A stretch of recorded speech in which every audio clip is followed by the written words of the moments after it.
All right, thank you, Michael. All right, good afternoon, good evening, everybody. The time is now 7:03. I would like to call this meeting to order. Lane, can you please call the roll? Kurt Johnson. Here. Ross Julian. Here. Stella. Here. Moore. Here. Flores. Here. Ken is absent. Hyman. Here. Meeting possible. First up, we have public comment. We're going to start with Brenna Connor. Good evening. My name is Brenna Connor, and I'm a parent first grade student at Mann Elementary. Thanks for the opportunity to speak tonight. I'm here to raise a concern that a growing number of families in the district share and ask our board to take some concrete steps in response. My concern is about how much time our elementary school children are spending on iPads and technology devices during the school day. In fact, last week, a petition calling for systematic reform at the district level here in D97 garnered 655 parent signatures with children in the district or with children who will be in the district in the coming years. This number tells you that the concern is widespread and urgent. The research in this area is clear.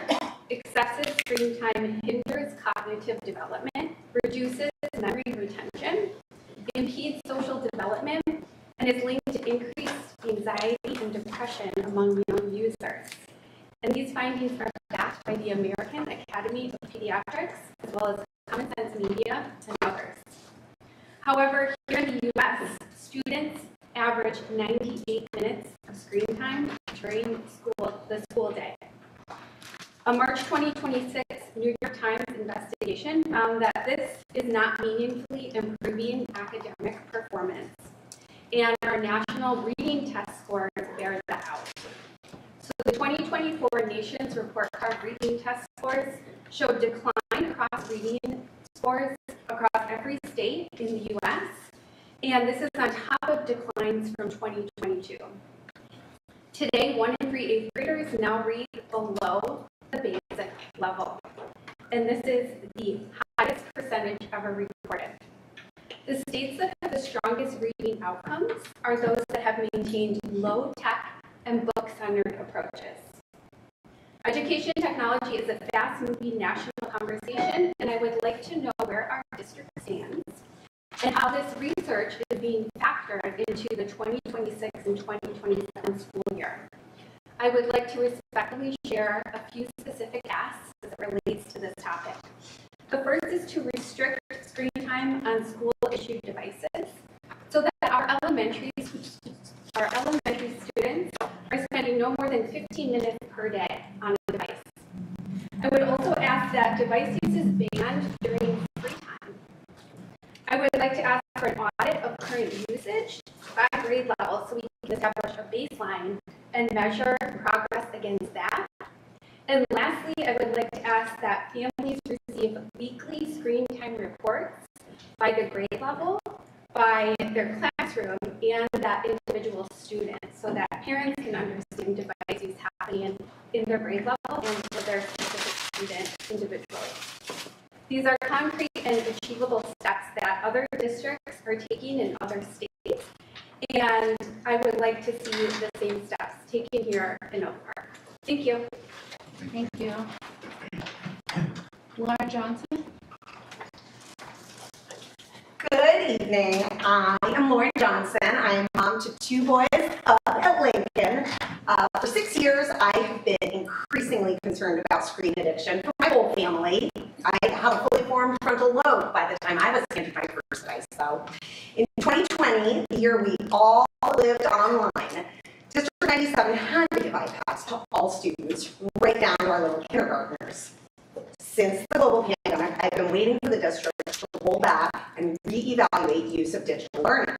I am here tonight to invite the District 97 board to engage in a meaningful community discussion and reevaluation of the role screens play in our children's education. So a few questions I think are critical to this discussion. Since Brenda did a beautiful job highlighting the research and some requests, can we analyze district data on screen use? How much time on average per day are students spending on each core subject on devices versus via analog learning? Does this vary from class to class, from grade level to grade level? Are there norms or expectations per grade level? And why are we allowing screens to be used as rewards for PBIS and during free time when we're so strict about food and pizza parties? Why do we get fort building parties where kids can hang out on their iPads for hours at a time? As a community and as a district, how can we better support teachers in shifting away from iPad use? How are teachers taught to use technology in the classroom? Is it supposed to augment learning, or is it the primary means of education? How pressured do teachers feel to incorporate more apps and more learning platforms? Some of these questions may be coming from conversations I've had with district educators. How are tech boundaries created and enforced from an IT standpoint? Why are students still able to go incognito when on Safari? I'm not even entirely sure what that means. What criteria define a website as educational versus being blocked? Why do we have abundant access to YouTube during the school day? Would parent training be valuable? Children learn to outsmart these parental controls before we even figure them out. Can we do a better job publicizing resources that the district already has, such as the Securely platform, which, as I've connected with dozens and dozens of families, I'm finding nobody knew it existed. How can we encourage students and families to be more responsible with personal devices? How can we equip teachers with policies to remove these distractions? Unlocked Apple Watches and smartphones are problematic even in the elementary school year, so we need policies that back up teachers in being able to control those distractions. To that end, we are partnering with Smartphones on Hold, which is another local organization, to make sure that's part of this community conversation. So we know why iPads were handed out even to kindergartners in 2020 during the global pandemic, but why are we still doing it 6 years later in spite of what science is showing us? My concerns aren't unique to my family's experience. As Brenda talked about, we've connected with literally hundreds of people who are saying, yes, I have these same concerns, ask these questions. We're having these conversations nationally. It's in the New York Times and the Wall Street Journal every week. It's in the education publications. It's in science literature. So we want to have these same conversations here in the park and have a critical look at what we're doing and a community conversation to move forward. So Screen Sensitive Park really looks forward to moving forward with District 97 to help make improvements to benefit all our children. And if you would like, this is the petition as of 12:15 today. It has grown by about 100 since then. So would anybody like it? Yeah. Thank you very much. Thank you for your time. Thank you. Dr. Lisa Pelican? Pelican, you got it. Thanks. All right. My name is Lisa Pelican, and I want to talk to you tonight about the 8th grade class trip to Washington, D.C. And I would like to start by sharing a new term with you, knowing that you are all, as a village, and we're all committed to the idea of equity. The term, and sometimes having a term for something helps make it easier to identify when you see it. So the term is schmequity. This sounds and looks like equity from a distance, but when you get up close, you realize it's actually the opposite. The National Equity Project explains that equity in our schools looks like ensuring equally high outcomes for all participants in our educational system. Schmequity is when we give up on that high outcome, and we lower the bar for everyone and say, we're doing it for equity. I worry that we may have slipped into a schmequity approach with the 8th grade class trip. I am grateful that the district has collected data on how many students have participated in the class trip and broken it down by demographics. We need these numbers to hold ourselves accountable for equity. When we see in the data an indication that costs might limit some children's access to the trip, we face a choice. The equitable choice would be to keep the high outcome and work as a community to raise money so that all kids who want to can go to DC. The schmequity approach would be to lower the bar and say it's more equitable to just go someplace like St. Louis. Now, some people might say a trip is a trip. The whole point of the 8th grade class trip is to get the kids into a hotel away from their parents for a weekend. It doesn't matter where they go. But where they go actually is a huge equity issue. Democracy depends on an informed and engaged citizen.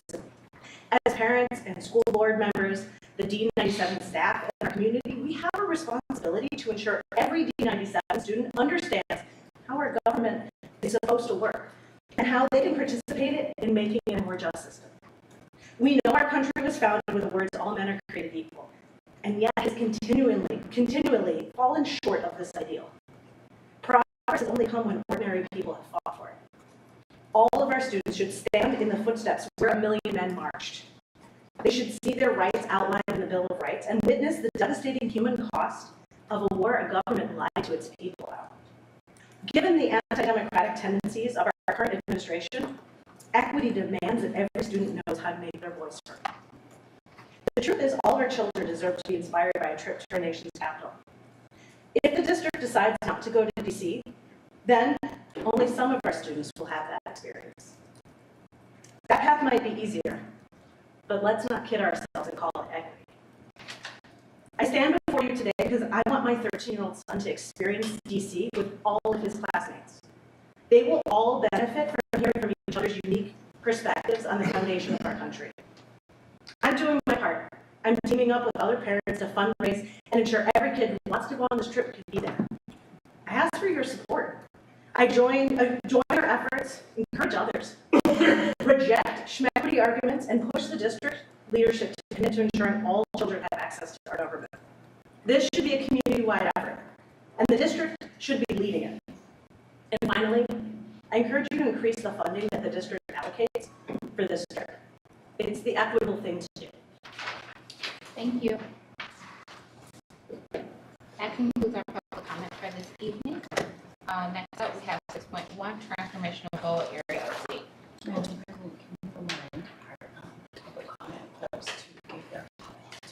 Oh, if you could give your if you have comments that you would like to leave before I can.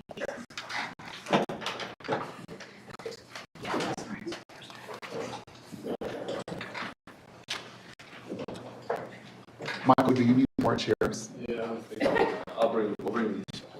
And we have.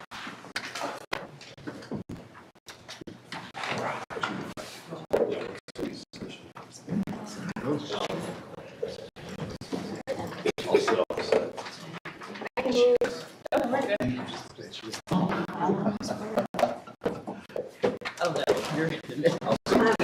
I'll go over there.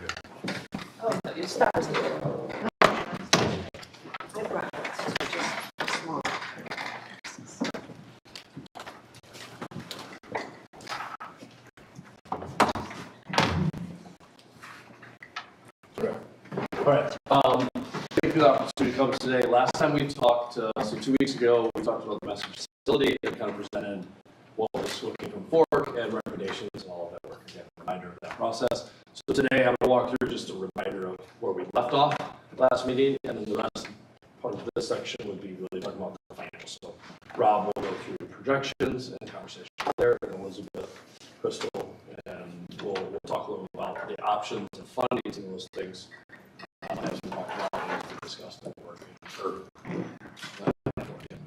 So, and then we'll have questions with the idea, and I'll go through next steps, what we talked about when we left last meeting, about what we're looking for at the April 28th meeting.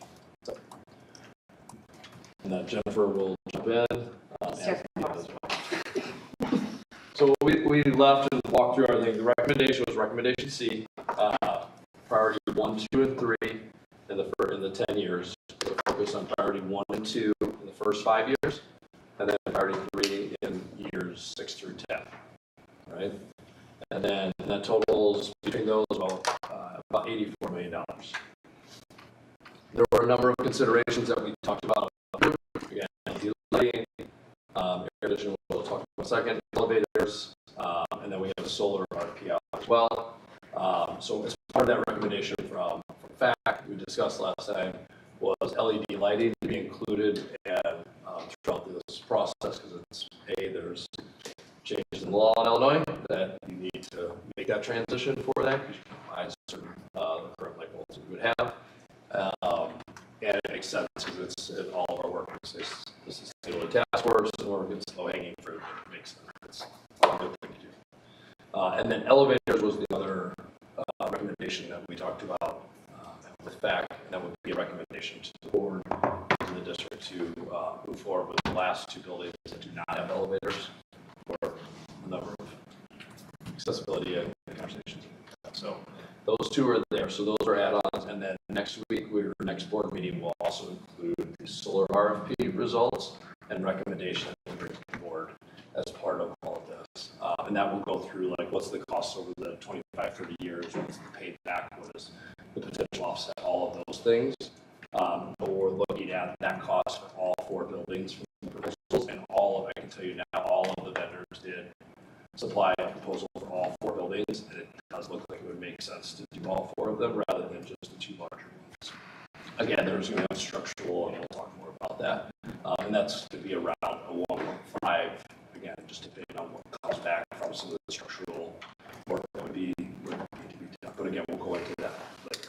So the recommendations are priority 1, 2, and 3, and then these 3 items, which totals about $91 million.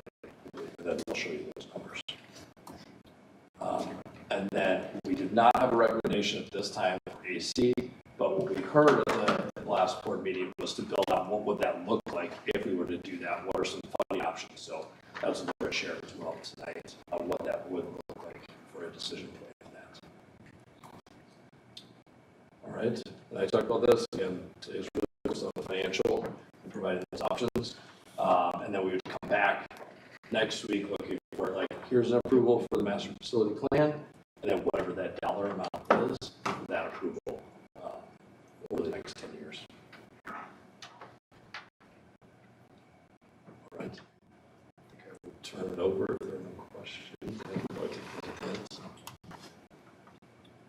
Rob, you're going first, right? Yes. What's the letter, sir? Is it combined as one? No, it's not. I have 2 put in there.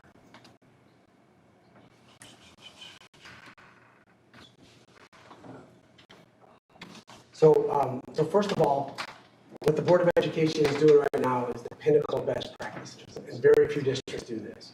You're lining up your long-term capital decisions with your long-term financial projections within your debt structure and what options you have available there. This is exactly how it's supposed to be done. So what you're doing now is great, and the ultimate objective, I believe, is to find a sweet spot that gives you as much as you can with the capital without challenging the long-term financial condition of the district, and recognizing that there may be some bonds that you might want to throw at this to create the capital needs that or invest the capital needs that you have. So the portion I'm going to talk about is the district's financial projections. And normally, when I do projections, I go out budget year plus 5 years, but the board asked me to go out 9 years, which I think makes sense because the capital is a long-term decision. So just briefly to talk about the history of the district. I'm changing my you can see that. So this is a comparison, excluding Fund 60 expenditures, excluding capital investment. This is revenues minus expenditures. So the 0 bar is revenues equaling expenditures in a given year. So in 2017, the district ran a slight deficit. And then in 2018, the district began to receive the proceeds of the referendum. And 2018 and 19 are skewed because of the way Cook County distributes a successful referendum. They force a lot of money into the first year that would have come in the second year. So those kind of blend together. But the important point to note is that since 2018, the district has done a very good job and has made some very tough decisions to ensure that it ran operating surpluses. So operating surpluses every year since the referendum passed.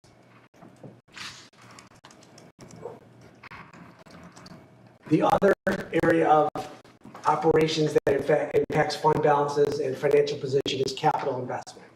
So the district invested a little over $100 million between 2017 and 2025. And the next slide will kind of talk about how that was funded in the past.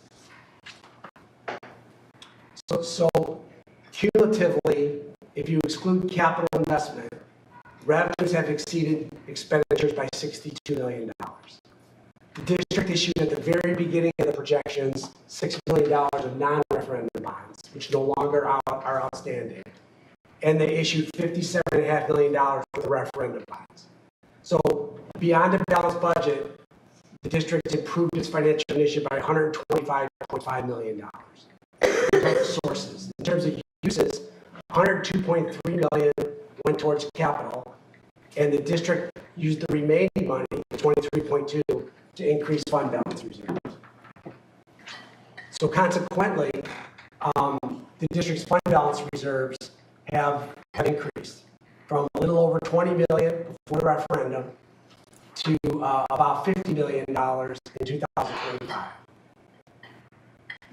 One of the things that I mentioned when we do projections annually is this district also has a very unique fund balance target. I wanted to clarify something on your last slide, but I'm waiting till that, Okay, all right. because I think it's not quite, it suggests something that's not like operating. Go ahead, you go Got ahead. But remind me. Okay. So the district has a unique fund balance policy where it has a minimum and a maximum. So it basically works that if fund balance reserves go below 90 days, the Board of Education needs to consider some action to bring it over 90 days, which could include going to referendum, which it did when it got at or below it in 2017, or making cuts that may or may not impact student learning, but try to take action to stay above the 90 days. And conversely, it has a maximum of 180 days, whereas if fund balances get above that, the district looks at things like abating taxes, things of that sort. So, and coincidentally, or not coincidentally, this aligns with ISB's financial profile score, because if a school district is above 180 days, they get the highest financial profile score in that specific part of the rubric. And if it's below 90 days, they get the lowest financial profile score.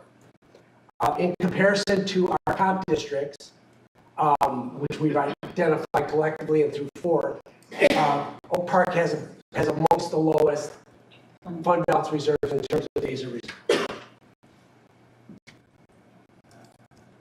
So the financial forecast, I'll start with on the revenue side. So most school districts, almost all school districts, are under the belief that revenue growth is going to slow significantly over the next 5 or 6 years for a couple of reasons. First of all, your major source of revenues is real estate taxes, and that can only grow at 5% or the rate of inflation, whichever is less. So over the last few years, that has averaged over 4%, 2-5% combined with higher than average other years have had revenues grow at historically high levels. CPI has decreased. So when the Board of Education approves its levy in December of 26, the CPI is 2.7% increase. That's the maximum if the board decides to go there, that it can increase revenues. And it's trending right now 2.3 to 2.4%. There was a spike up with what's going on now, but prior to that, it was 2.3%. So your largest source of revenues is going to grow at close to half the percentage increase as it has over the last few years, more than likely. This district, besides real estate taxes, this district does not get help from the state and federal government to fund your school.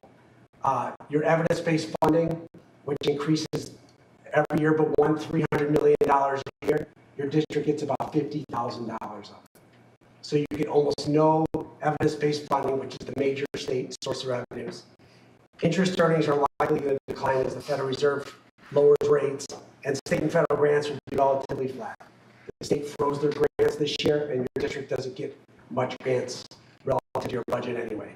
So collectively, we're projecting your revenues to grow 2.2% annually over the next 9 years. On the expenditure side, obviously this is predicated on assumptions, but we have base salary growing at 1% above CPI. We have staff size projected to decrease 23.5 in FY27. We have salaries after FY27 to be partially offset by an average of 10 teachers retiring and being replaced by lower cost teachers.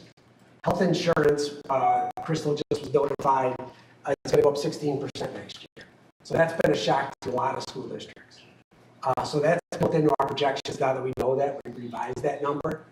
And we're projecting 8% annually thereafter. Our district cost will increase $200,000 a year. That's what it's been doing over the last several years.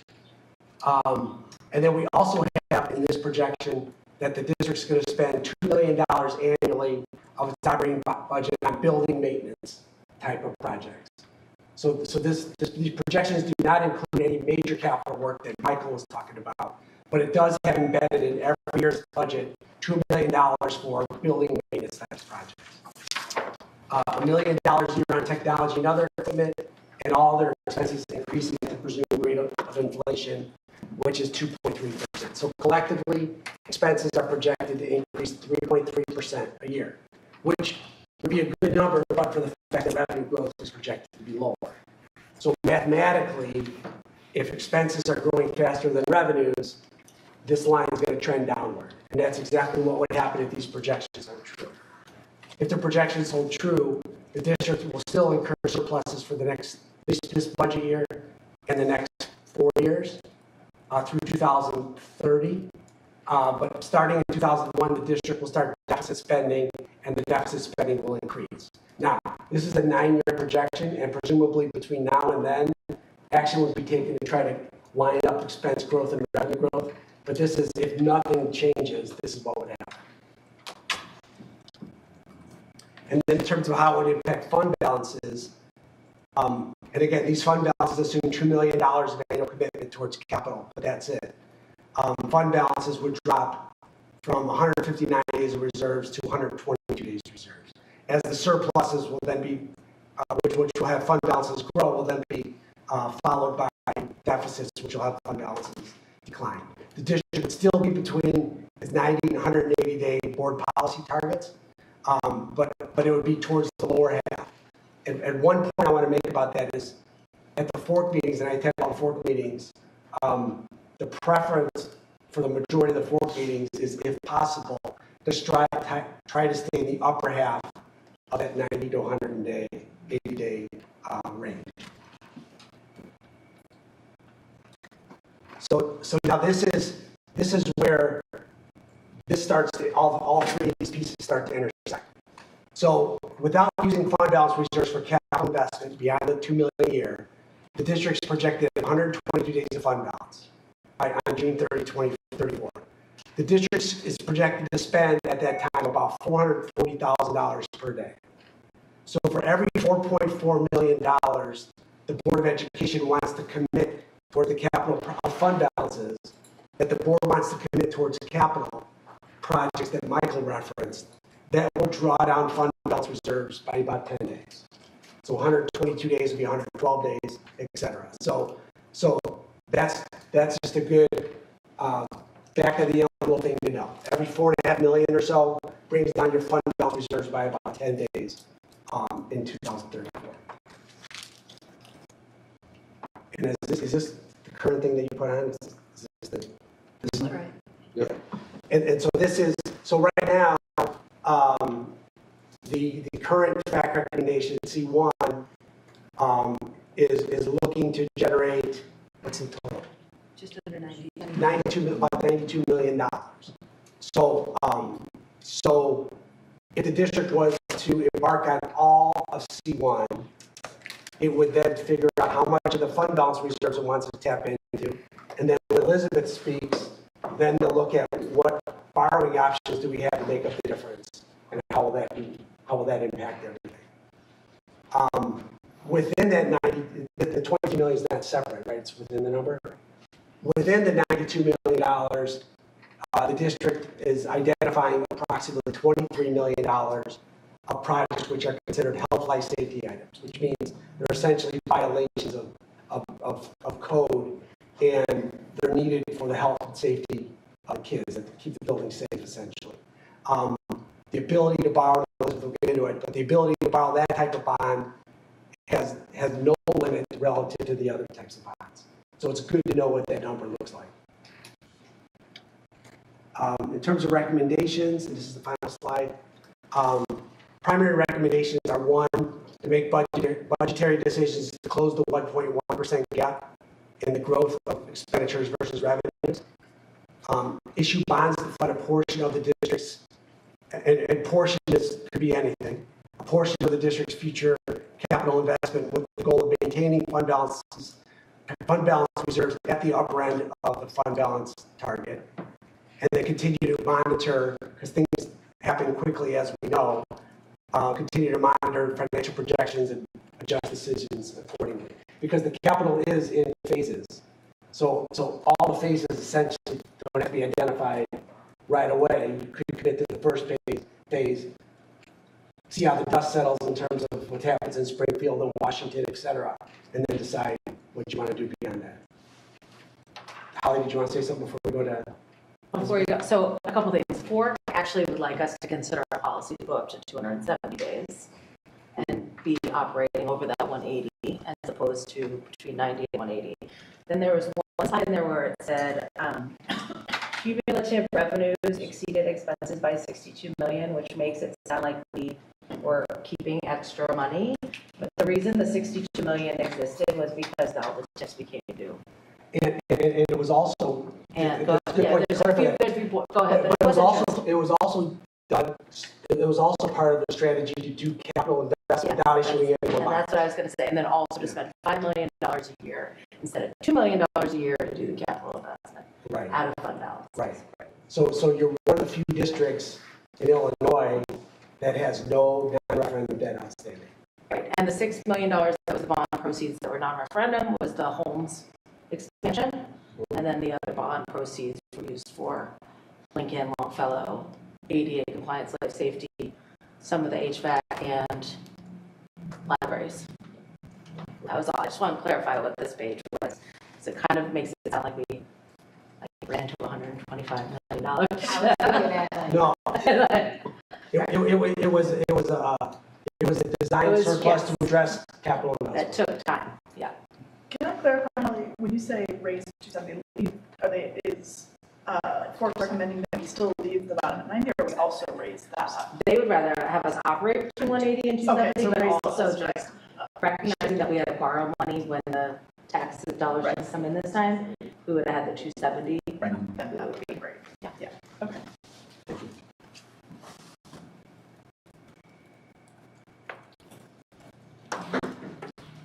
Sure. Michael, you want to just? Yep.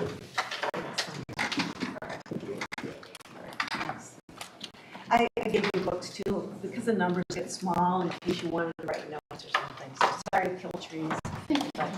We're fine with, we were talking about that last meeting, if we just get digital, that's fine. Thank you.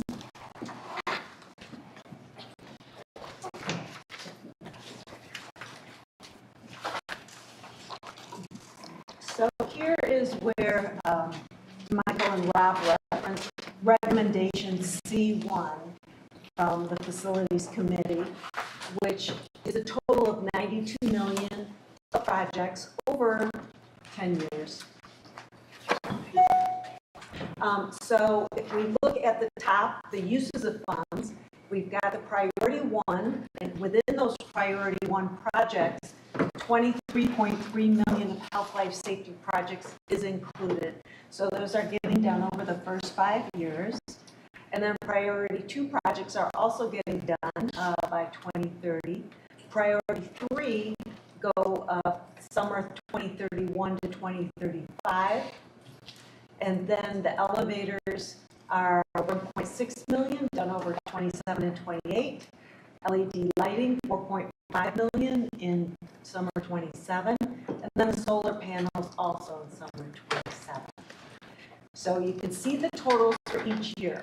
So what we did then is look at the sources of funds. And as Rob mentioned in his presentation, starting with fiscal year 27, we're looking at $2 million a year being spent on capital. Then we've got D-sub bonds. Those are bonds subject to the debt service extension base.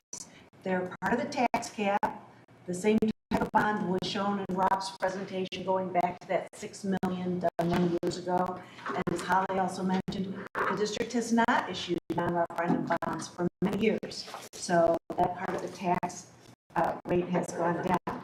But that DSOP bonds, they're limited to payments of $4.6 million a year that grows by CPI. So there is a limitation there. The health life safety bonds, those can be paid with a property tax for debt service that's not subject to any limitations, similar to a referendum bond. So that's $23 million.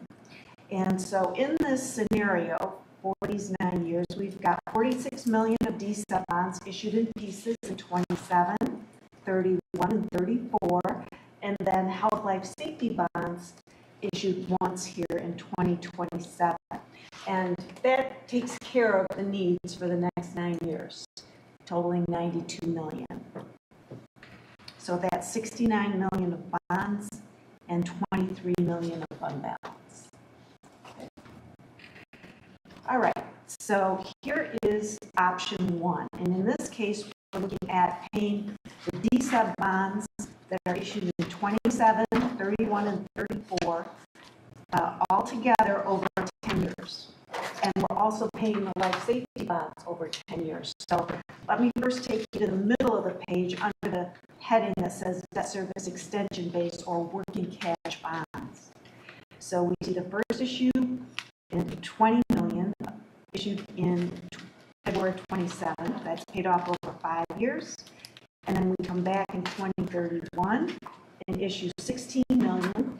That's paid off over 5 years. And the last issue is $10 million issued in 2034 and paid over 3 years for a total of $46 million of those non-referendum working cash bonds. Now, these are issued in tranches to meet your proposed construction needs. As those change or you have course corrections, this all can be done differently, but this seems to make a lot of sense. It keeps the interest costs down because we're paying the bonds off quickly and we're keeping it in that debt service extension base. But because the district hasn't issued these types of bonds for quite a while, there is a tax impact associated with that. If we go to the further right side, we see health and life safety bonds. That's also $23 million issued in February 27, paid off over 10 years. Okay. So those payments are more or less basically level until we get into the last year. The point of this debt is to structure it so it combines with your referendum bonds, which are also paid off in 10 years. You've already paid 10 years of it. It was a 20-year total. To give you kind of a level payment schedule going from $4.1 million up to around $11.5 million and a little closer to $12 million in the last 5 years. So on average, for the owner of a $400,000 market value home, that's about $374 on average per year. For an $800,000 home, that's $781 per year on average. So I like the next page because it kind of shows a graph. The green line is that debt service extension base. Again, part of the tax limitation law goes back to the year 94. The district had some outstanding non-referendum bonds which created that debt service extension base. In the year 2009, they added the CPI to that, so it grows a little bit every year with CPI. And that amount is about $4.6 million in 2026. Again, the green line represents that. In this option 1, we're paying off the 3 DSOP bonds shown by the bars underneath the green line in 10 years. So that's the 27s in brown bars, the 2031s in orange, and the 2034s in kind of the brown color. And then the bars above the line are firstly the blue bars, which are the district's existing referendum bonds. Again, 10 more years of those payments. And then the yellow bars are the health life safety bond debt service payments. So again, this is the first option. 10 years, everything's paid off. What's good about that? your plan goes out 10 years. So when you're ready to do the next capital plan, you have both debt service extension bonds available to you to the extent of the entire debt service extension base, as well as any life safety bonds at that point. Option 2 is similar, but in this case, we're paid the health life safety bonds off over 15 years.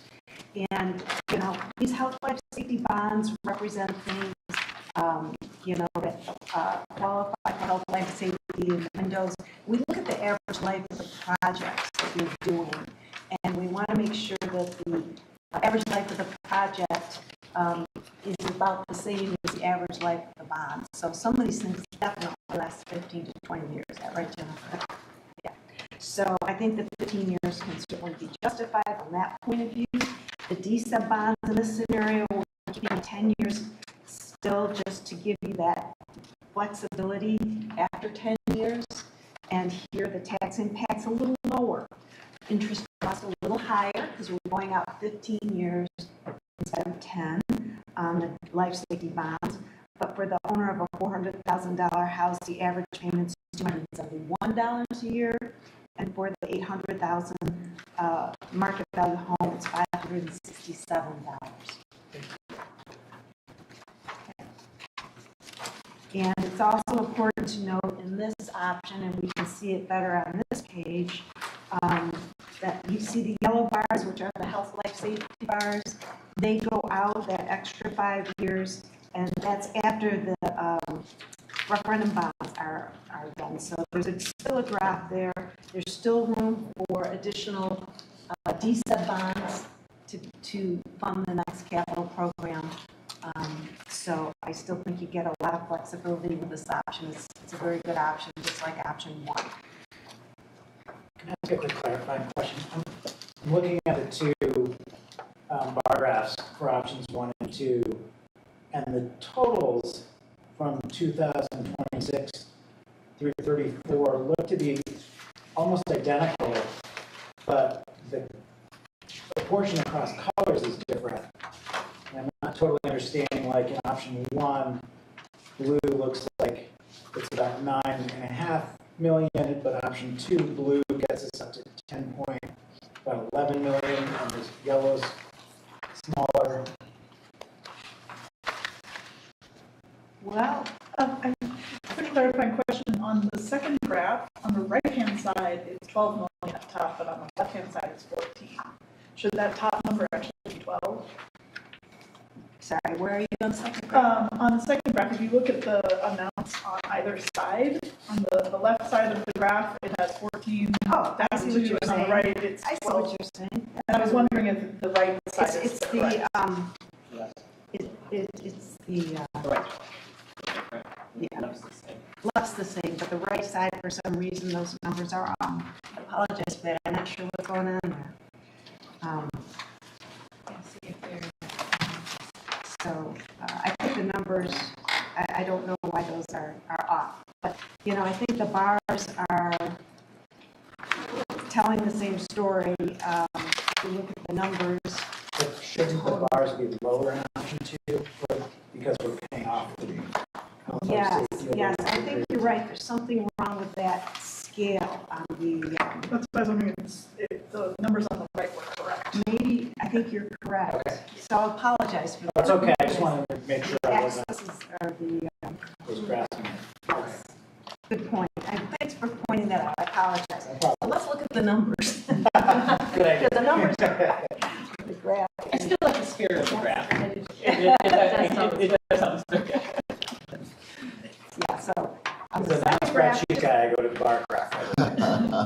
go to the scale on the right side on the second graph, Okay. and then you'll be in the right round. So apologies for that. So we did a little comparison sheet here on the next slide to show, you know, altogether, this is 69 million. We've got the 46 million DSEP bonds in 3 tranches and 23 million health life safety. Option 1, the interest rate's a little lower altogether because we're paying everything off in 10 years. The interest cost is a little lower, but the annual impact is a little higher at 374 and 781. And option 2, we're going 15 years on the health, life, safety. So the interest rate is a wee bit higher at 413, and the borrowing cost is higher at 16.9, but the annual payment is lower, 271 for the 400,000 and 567 for the 800,000. There are more options, but we thought these seemed to be sensible, meet the average life of the projects, give you the adequate flexibility after 10 years. So let's just pause here and see if you have any questions on these funding options. I have a question. So the DSEP bond is on us more or less a set schedule with limitations, but the health and safety bonds, if we decide to go out 15 years, we're not penalized if something happens for us fiscally and we get some kind of cash, we get showered with cash.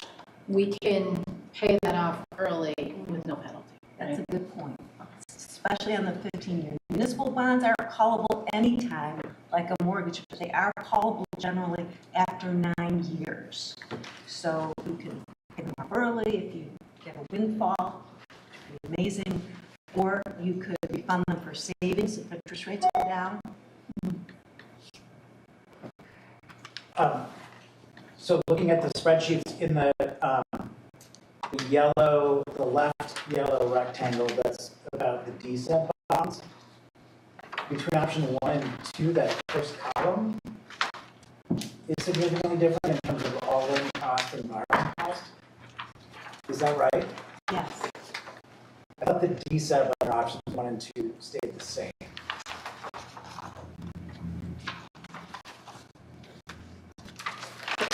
Gabby, you said you thought what stayed the same? The DSEP borrowing cost is the same. It's $4,491,000 on option 1 and option 2. So those are the same. Oh, so what But is the life safety bonds are the ones that go up 5 more years in option 2. what is the left column? Estimated borrowing cost 12.5 million versus 5.4.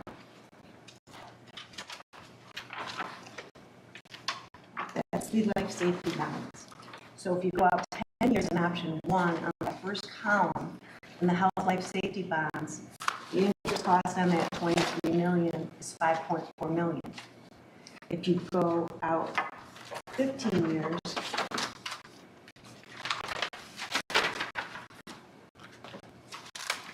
It's 12,502. it's 12,502,000. So that's the extra interest cost over time going out 15 years versus 10. So how do the 12.5 and 16.9, so the 16.9 is a total? Yes, Got including the it. DSEP Okay. for all the funding. Yep. Thank you. I was No problem. misreading that. I have a question. There's so much uncertainty at the federal level, and I would even say a little bit state. Are there any trends or things that you see that other districts are doing to kind of like adjust for this? Because we don't know what's going to happen with this current administration, and if we're going to be limited in our funding. So is this factoring in like the uncertainty of the market? I know interest rates are due to be set in the next couple of days. So just wondering. Interest rates have gone up significantly since the start of the war in Iran. So these options do reflect those higher interest rates. Okay. I think even though the 15-year option obviously costs us more, I think that there are some philosophies of school districts that everyone benefits from improvements to capital, and so it should be spread out over 15 years so that people pay less money, but people that are going to use it for all 15 years are all absorbing the cost and sharing in that contribution from a community standpoint. I think that it's hard, paying $7 million more is like uncomfortable, but at the 374 versus 271 in the cost per individual based on how many years community members take advantage of schools if they have school-age children. And then if they don't have school-age children, paying less is also more attractive, I think, sometimes from a community perspective. because you had asked about philosophies on like how communities think about it, and I think that was the conversation at FORC, was about communities thinking about it that way. So one of the discussion, we had one of the joint meetings, we talked about this. I think the sort of countervailing perspective to that is if we're going to need to borrow after 10 years, we're just compounding debt over time versus you borrow for 10 years, you pay off in 10 years. And then, like, I think what you're describing, Holly, makes a ton of sense if we're confident that during years 11 through 15, we're not actually borrowing any more money.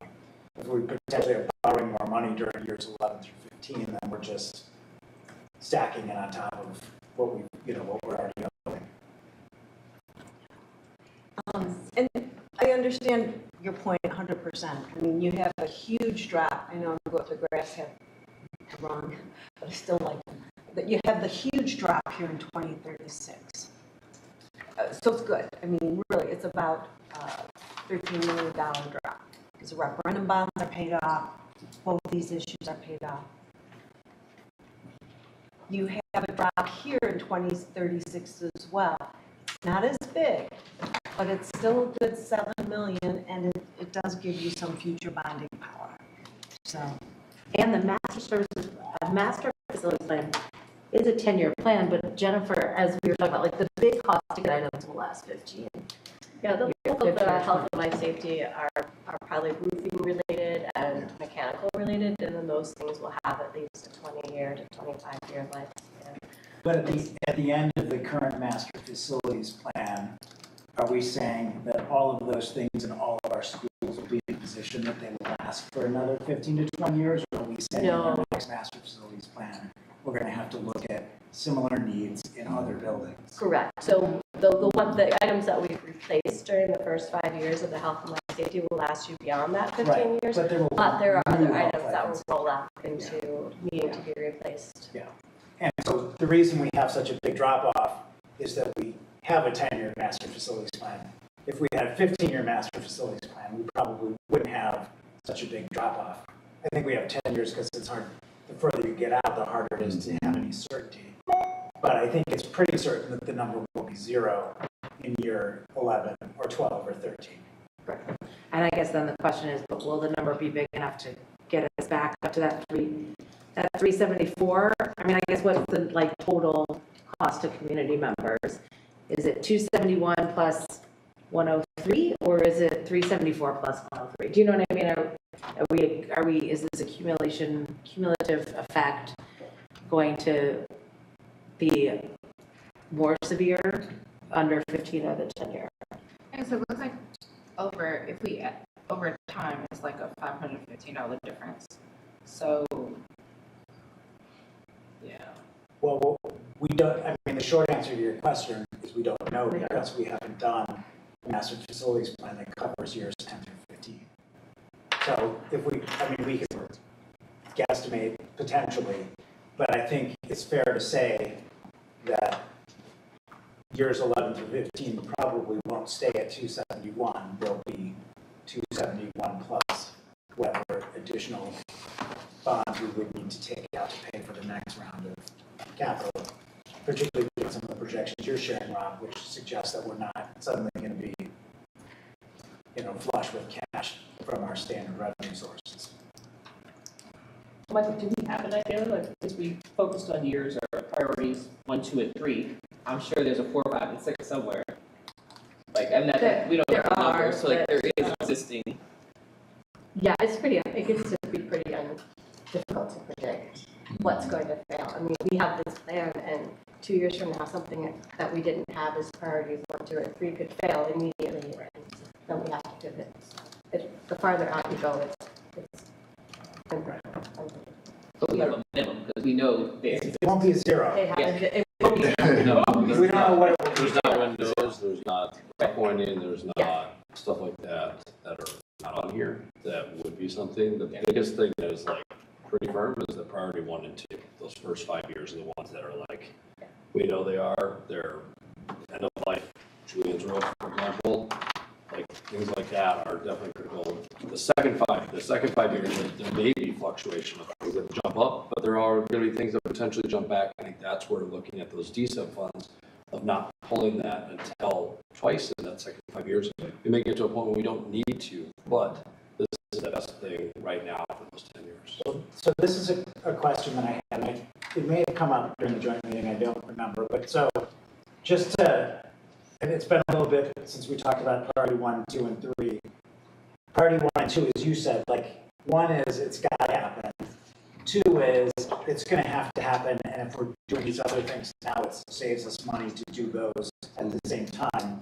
Priority 3 is eventually we think it's going to happen. We can just wait 5 more years. It's not like, oh, this is like, you know, nice optional things to have. It's things that we're going to have. We just don't have to have them now.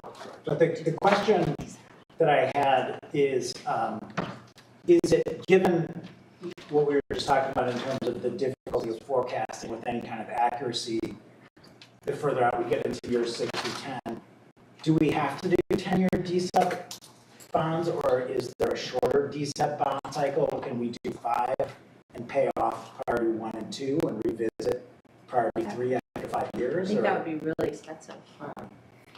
So the DSEP is limited to that 4.6 million a year. Okay. So we've got that natural, limitation. The thing is, in priority 1, that's where your health, life, safety bonds are. Right. And we want to issue those separate from DSEP. Right. So I guess I mean both of those, not just DSEP, but the 2 types of bonds.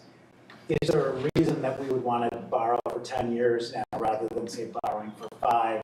And because we know we're going to do priority 1 and 2, and when we get closer to priority 3 items, being able then to assess again what are our financial needs.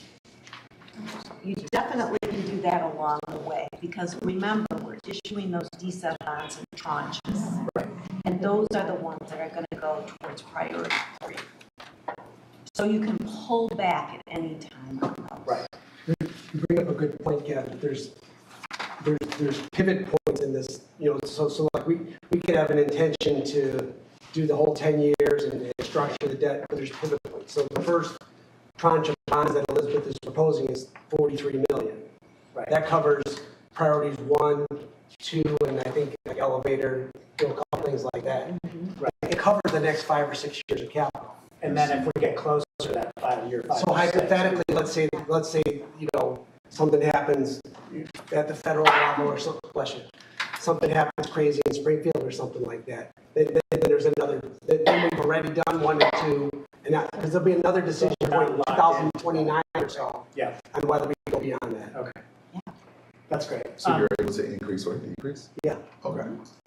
The other thing I just wanted to point out really quickly is both the LED and the solar, the expectations over time, those will actually save money through those over time. So there's an upfront cost, right?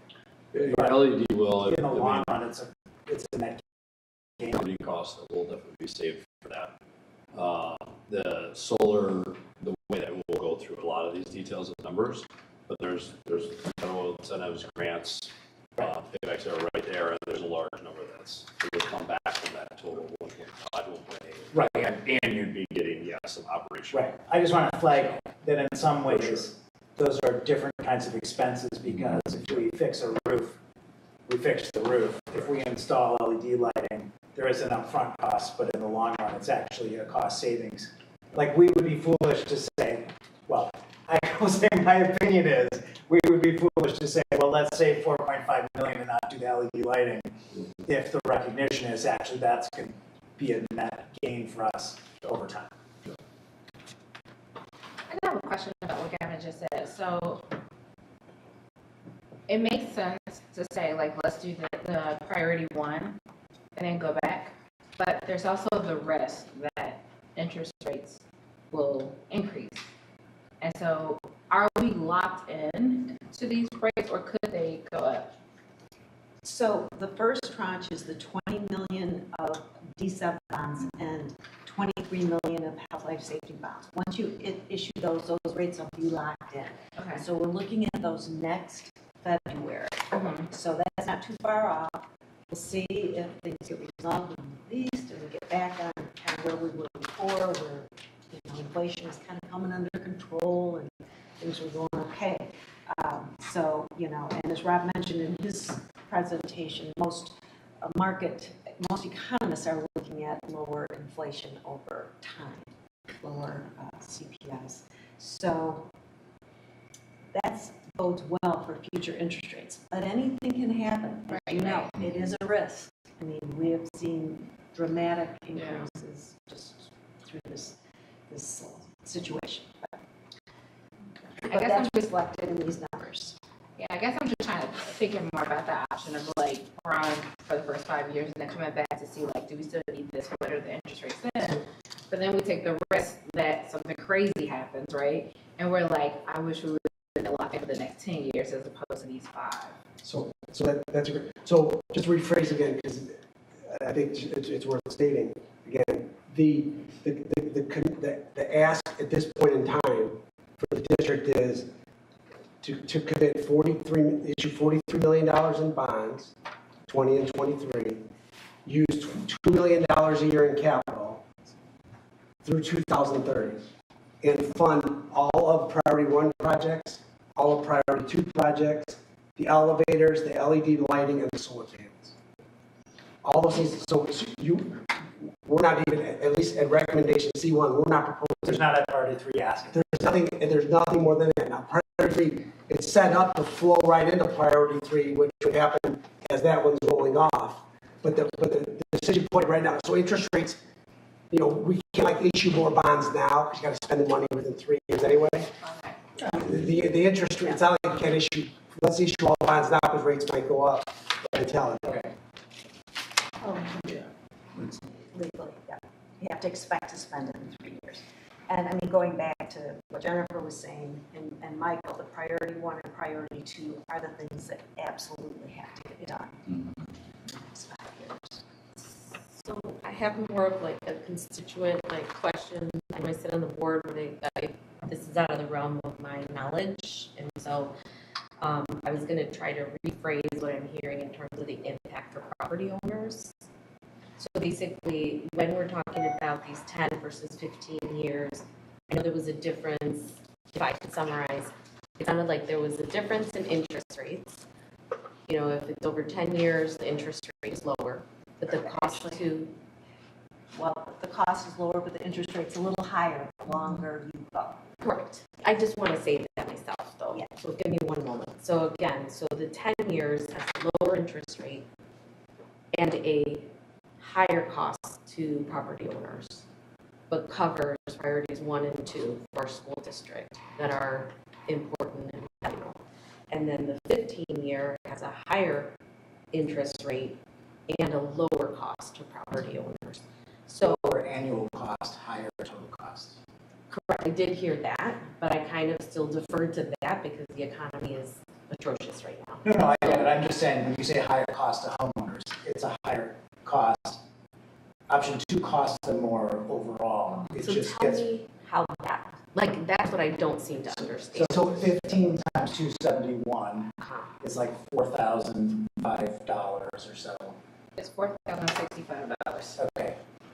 10 times 374 is $3,740. So because we're paying for the additional interest that we're going to Correct. accumulate. That still gets put out to homeowners. Okay. It just gets spread out over time. Another way to look at it is if you want to do a 10-year mortgage or a 15-year mortgage on your house. Right. If you do a 10-year mortgage, the interest rate was lower, your annual payments are higher, but you're done in 10 years. If you do a 15-year mortgage, generally the interest rate's higher, you pay less per year, but you're paying it over 15 years. So another wonder that I had is like there is the possibility, whether it's the 10 or the 15, if we had that shower of money that you talked about, Venus, was like, then we could pay off these things and not really have, like, there's a lot of like potential what ifs scenarios that could also potentially benefit us in terms of paying off earlier and not having to see the additional cost. I guess like, you know, I want the best for our schools because it's a safety issue. I sat on, you know, the conversations in regards to what the capital improvements are. They're all essential kind of infrastructure things, I think, and behind the wall scenes, right? It's not beautifying. I just, you know, like schools, it's about safety. It's about, keeping our buildings up to date. And obviously, we've had several things come up over the course of even this school year in terms of the roofs for our buildings. So I'm not in opposition of that. I think I just wanted to ask questions in regards to property owners as well, given like the current cost of things, is, we're thinking about increasing. And would this be something that when there is a bond referendum for something like this, is that voted upon? This is not voted upon. Okay. These are non-referendum, but you do have to have several things. For the health, life, safety, the Illinois State Board of Education has to approve those life safety amendments, and you have to have a public hearing. For the working cash bonds that are paid from that debt service extension base, that limited amount, you need a petition period and a public hearing. And what a petition period is the board adopts a resolution of intent, telling the community their intent to issue, in this case, 20 million of DSEB bonds. That's published in the newspaper. That begins a 30-day period. And if within that 30-day period, 10% of the registered voters submitted a petition to the school board, that would mean the item had to go to referendum. But right now, we're looking at non-referendum options for this. And can I say one other thing? Regardless of if we vote for 10 or 15, the same work is getting done. Yeah. We don't prolong the aesthetic safety work. We're not saying that this is not going to get done in the same amount of time. It's just how long we pay for it. Yeah. Okay. And Thank you. again, I just want to emphasize one of the pieces for consideration, that in years 11 through 15, right now there's still a payment on there, but it could be even higher, like that could then end up going up in those, and we're talking again future things, we could get that windfall we're all talking about, unlikely, but but that long term you could also end up again really raising that rate again with no other alternative in years 10 through 15. 10 through 15 of the Or sorry, 11 savings through 15. of safety bond? Well, no, just if we ended up having to borrow more at that point. At we would year have to 11? Figure out, yeah, at year 11. Because, It would change the numbers. That's right, next master. Because of Yeah. other things that Yeah. may occur. Exactly. And I just would go back to though that like a lot of people use their district for K through 8. So some people would say, we That's should, their alternative. right?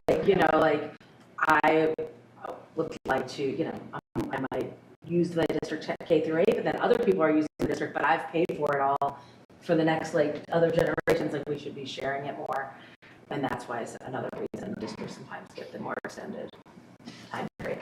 Less out of pocket for each individual as you go, like you said, 271 versus 274, and spreading it across the next generation of kids that use the same spaces and the same roofs and the same capital.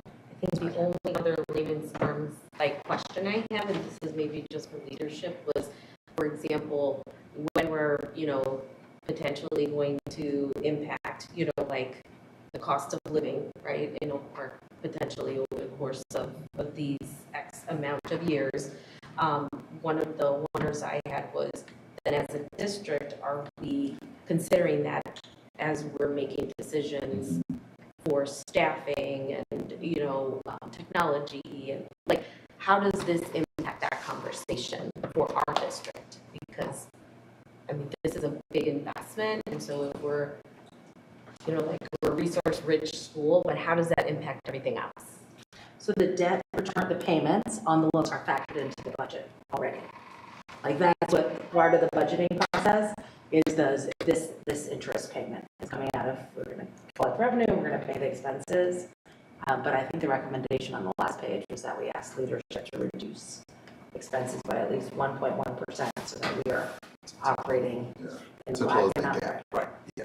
And I would say, even if we didn't, even if this wasn't a factor, we would still have to do it. We still have to have those Yeah. conversations. I was gonna say, I think we It's could, just best practice. we could always do a better job, and I know individually we've had some conversations about just being more mindful of that line by line budget and stuff like that, but I think that's something we always are we have to be fiscally responsible. And for those of us who might be rolling off next year, I think it's, imperative that any board member is thinking about those things and asking those questions how will this impact the bottom line? Yeah. Okay, And also, I would just say from the leadership perspective, having individuals like Crystal in the space, that's one of the first questions that she is asking the leadership team. When we are having discussions of like, how is this impacting the budget? Like when we're having curriculum questions. And that's something that has not always been a practice in the past of having different departments in the room when we're talking about curriculum choices and things like that. But we've started having those conversations with HR, business, and those things in the room together when we're having different conversations about curriculum, technology, and those things, because that's how we move towards being fiscally responsible. I appreciate that. Thank you. I would, just on that point, I think it's a great point, and as I'm sure you remember, Becky, like this was a topic of conversation with Dr. Bresnahan too, was really how do we consider return on investment as we're spending money? And I know it's something that she had good answers for, something that she's mindful of in her leadership, and so I think there's a shared interest around that, and I think in the context of the facilities piece, which is what's in front of us now, I know throughout the FAC discussions, there was a real emphasis on, well, what are the things that we really need to do?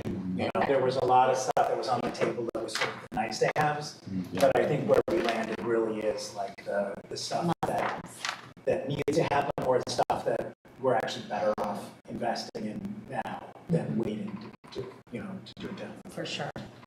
Yeah, I'm in agreement with that. That makes sense. It looks like we're towards the end. How many more questions do we see? I mean, I only have one question. Okay, does anybody have any questions after that? I'm good. Okay. Denying what Venus says.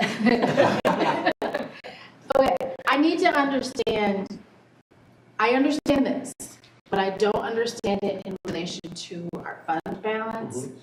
And there's, my interpretation from what I heard, was that our fund balance will be going down incrementally. When do we then begin to build the fund balance back up? And if I got that wrong, then I need help with explaining it. So all these questions are connected, those last couple of questions. Right now, the projections show an underlying recommendation of Crystal and I saying that that we could commit, that we feel somewhat comfortable committing $2 million a year towards these projects. From the fund balance. From the fund balance. Right. And nothing more. So the trend for school districts right now, talking about the concerns about the finances, is districts are putting greater weight on borrowing for capital projects rather than bringing down fund balance reserves to prepare for the future. So we're doing a little bit of both. Yes. So it's a little bit of both. But if you're issuing debt to pay for the capital project, that doesn't impact the bottom line. So that doesn't impact the money available for salaries, benefits, operations, all the things that help the students. That part I get, but I guess I still have a disconnect then. If we're committing $2 million a year for this 10 years, right? So that's what, $20 million, if I can do my math right. That's taken out of the fund balance. But we're taking the money out, but I know we incrementally put money in. But I guess I'm not clear as to where that leaves us. So one of the options we could have said was, we don't want to take anything out of the fund balances. And we would be $18 million better, right? $2 million times 9 years. Our fund balances will look $18 million better on the projection part of the triangle. Right. But we'd be borrowing $10 million more money, and that would be raising the tax impact. Okay. And I think separate just from this conversation about capital is we need to be having these conversations regardless of whether we're doing this capital project. We need to be looking at how we're going to mitigate between our expenditures and revenues. That's a whole separate conversation that's going to be something that we look at across the board with our, programming, presenting our high quality education with other operational things that are more efficient. So there's other conversations that are going to be had to also impact that fund balance outside of capital. I think that's what I get to fund balance to come back up. It's like hard decisions. Okay. And I think I would, without saying, we have to say that we have done those things. I mean, partnership with the village on our fiber, we were able to do that. That's a huge savings that the district experienced, they'll experience in their budget to the community as well. it's just on an annual basis of having that infrastructure. Then now transportation last year was a large savings that was done and will be realized for years to come too. So I think there have been those conversations and things that have been happening. Obviously, as Shri said, continue to still happen and continue to have those conversations and just continue to be diligent about that. But there have been a lot of good actions and things that have been done. So. Okay, so I just also want to remind us all, like, I know I'm horrible at finances, but we have committees working fast, and so if anyone wants a deeper dive, we can always have them come to a board meeting so that we can get deeper into this, because I know it's a lot. Finance is not my ministry, but I think some of these questions it would be helpful to have someone, the experts, come in and give us just that, here's what it is. So I'm happy to work with Patrick and having FORC and FAC come in to one of the board meetings. Does anyone have any other questions? I hate to tell you this, I have one other section, Oh, okay. but I'm gonna go fast. And it just is in response. No, let me make sure everybody understands, so take the time you need. So Thank you so much. I'm not gonna belabor it, but there was another question on the board and from FORC and FAC that says, if we add 52 million that will pay for HVAC in all the classroom upgrades, light and bright, and Michael, if I'm describing that incorrectly, please correct me. Yeah, no, it would be like a classroom refresh. Ceilings, LEDs, like that, tile, paint, as well as the same like unit bed type of solution that are on the third floors and the elementaries. Yeah. And again, I said it before, the recommendation from back was the critical items that have to happen for us, like, you know, in those main 5 years. This was an option that was considered and discussed, and it's important, but like taking all of these things in mind, and that's where Elizabeth will talk about what that looks like on a financial perspective. Right. So, Option 3. yes, it's option, recommendation C2. So the dollars instead of 92 million over the next 9 years, so we're up to just under 144 million, adding that 50 million in. So our DSEB bonds in this case go up to 55 million instead of 20 million. And then we have subsequent 25 million in 2030 and 18 million in 2033. So we've got a total of 121 million of bond proceeds. So this is a much bigger program. You know, just financially, I'll just tell you right now, I don't recommend it because it taps out your DSEB bonds. In order to get all of those projects completed with non-referendum bonds, we have to go out 30 years on the debt service extension-based bonds. So this is just the example that's, you know, answering the request. Can we do it without referendum bonds? You can, but it just absolutely maxes you out on the debt service extension, basically just future boards, no flexibility for 30 years. So simply for that reason, we don't recommend it. And I mean, I can go through these options. I know you probably got other things on your board agenda tonight, but I would just look at that unless you want me to go through all the various options. So FORC recommended which option did FORC recommend? C1. So and that's the recommendation that you also. I'm on the same page, yes. Back, sorry. Back in. Sorry. But yeah, FAC was recommending C1, but we don't have a FORC recommendation on, I think, on the number of years. No, we don't. Right. And I while we were sitting here, I emailed and said we probably have to pull them on the 10 versus 15.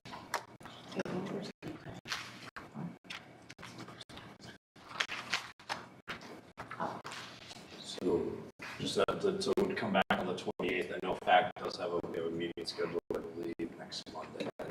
Confirm we have a meeting for FAC. I don't know if FORC has a meeting, but if that's a call, and if we want to do that jointly or whatever.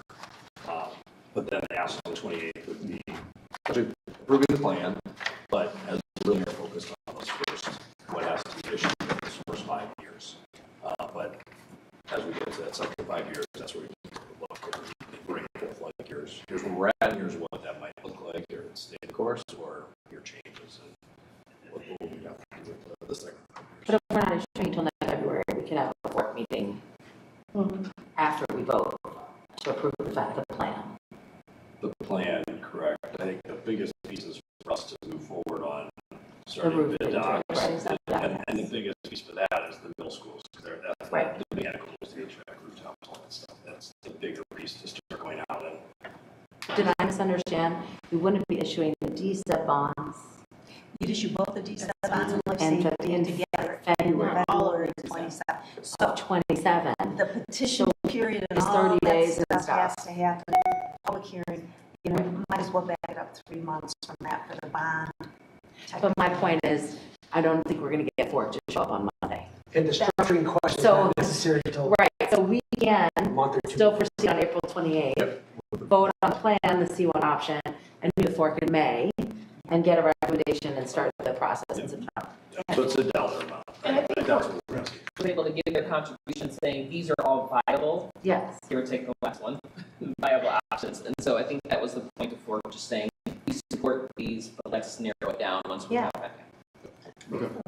So I highly encourage everyone to really dig into this a little bit more, ask all those questions, so send your questions to Patrick.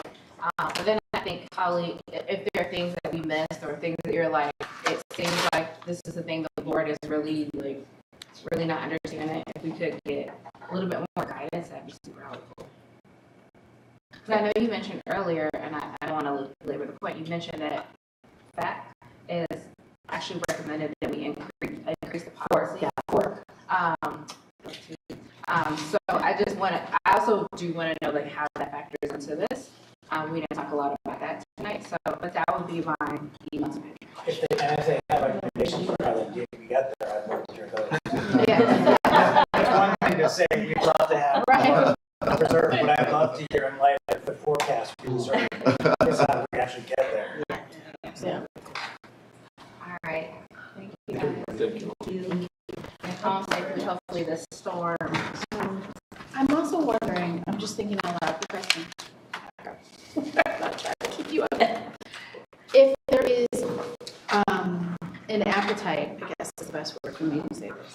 We're doing this now and we're talking a lot about this 10-year plan and our building plan and the finance plan. We all have at least a cursory knowledge of it. So I'm wondering, would there be value in having 1 or 2 town halls where we present this information to the community, maybe allow them to ask questions and have some sort of moderated. There's a hearing that we have to do. Yeah, is that enough? There's 2 hearings. One on life If safety, that's one on enough, public then that's cash.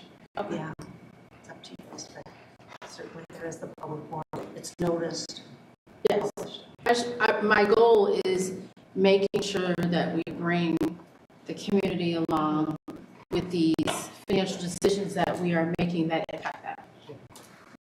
And being hyper vigilant about it. I appreciate that. All right, thank you guys. Thank you. Thank you. Can I get someone to read the consent agenda? I move that this Board of Education, District 97, approve the consent agenda as presented.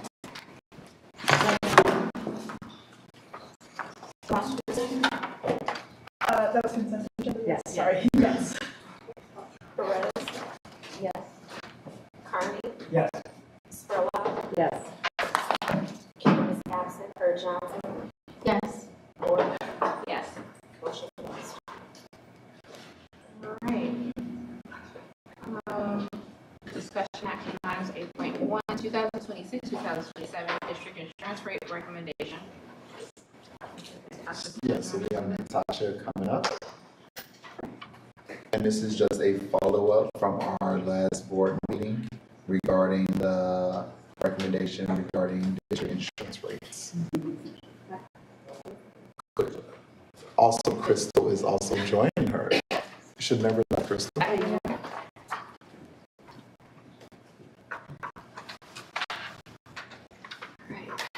Good evening, everyone. Based upon, so thank you. So at our last board meeting, we had a number of conversations a lot of questions related to the recommendation to move forward with our insurance rates and then what options we have. And so this is kind of just a short presentation to review those and provide an opportunity to ask additional questions.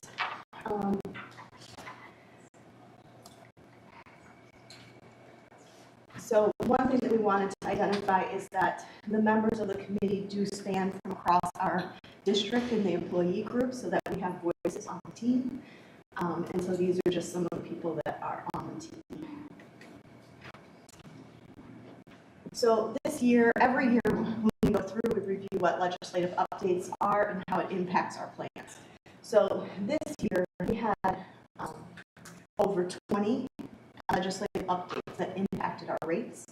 The biggest one being the Senate Bill 773, and that relates to menopause coverage and infertility treatments. That was already being covered in our HMO. However, this year, after some legal clarification, it is being added to our PPO. And that one legislative piece alone added 1.7% to the projected increases. There was a question about, based upon our enrollments, where our staff was falling and what that looks like.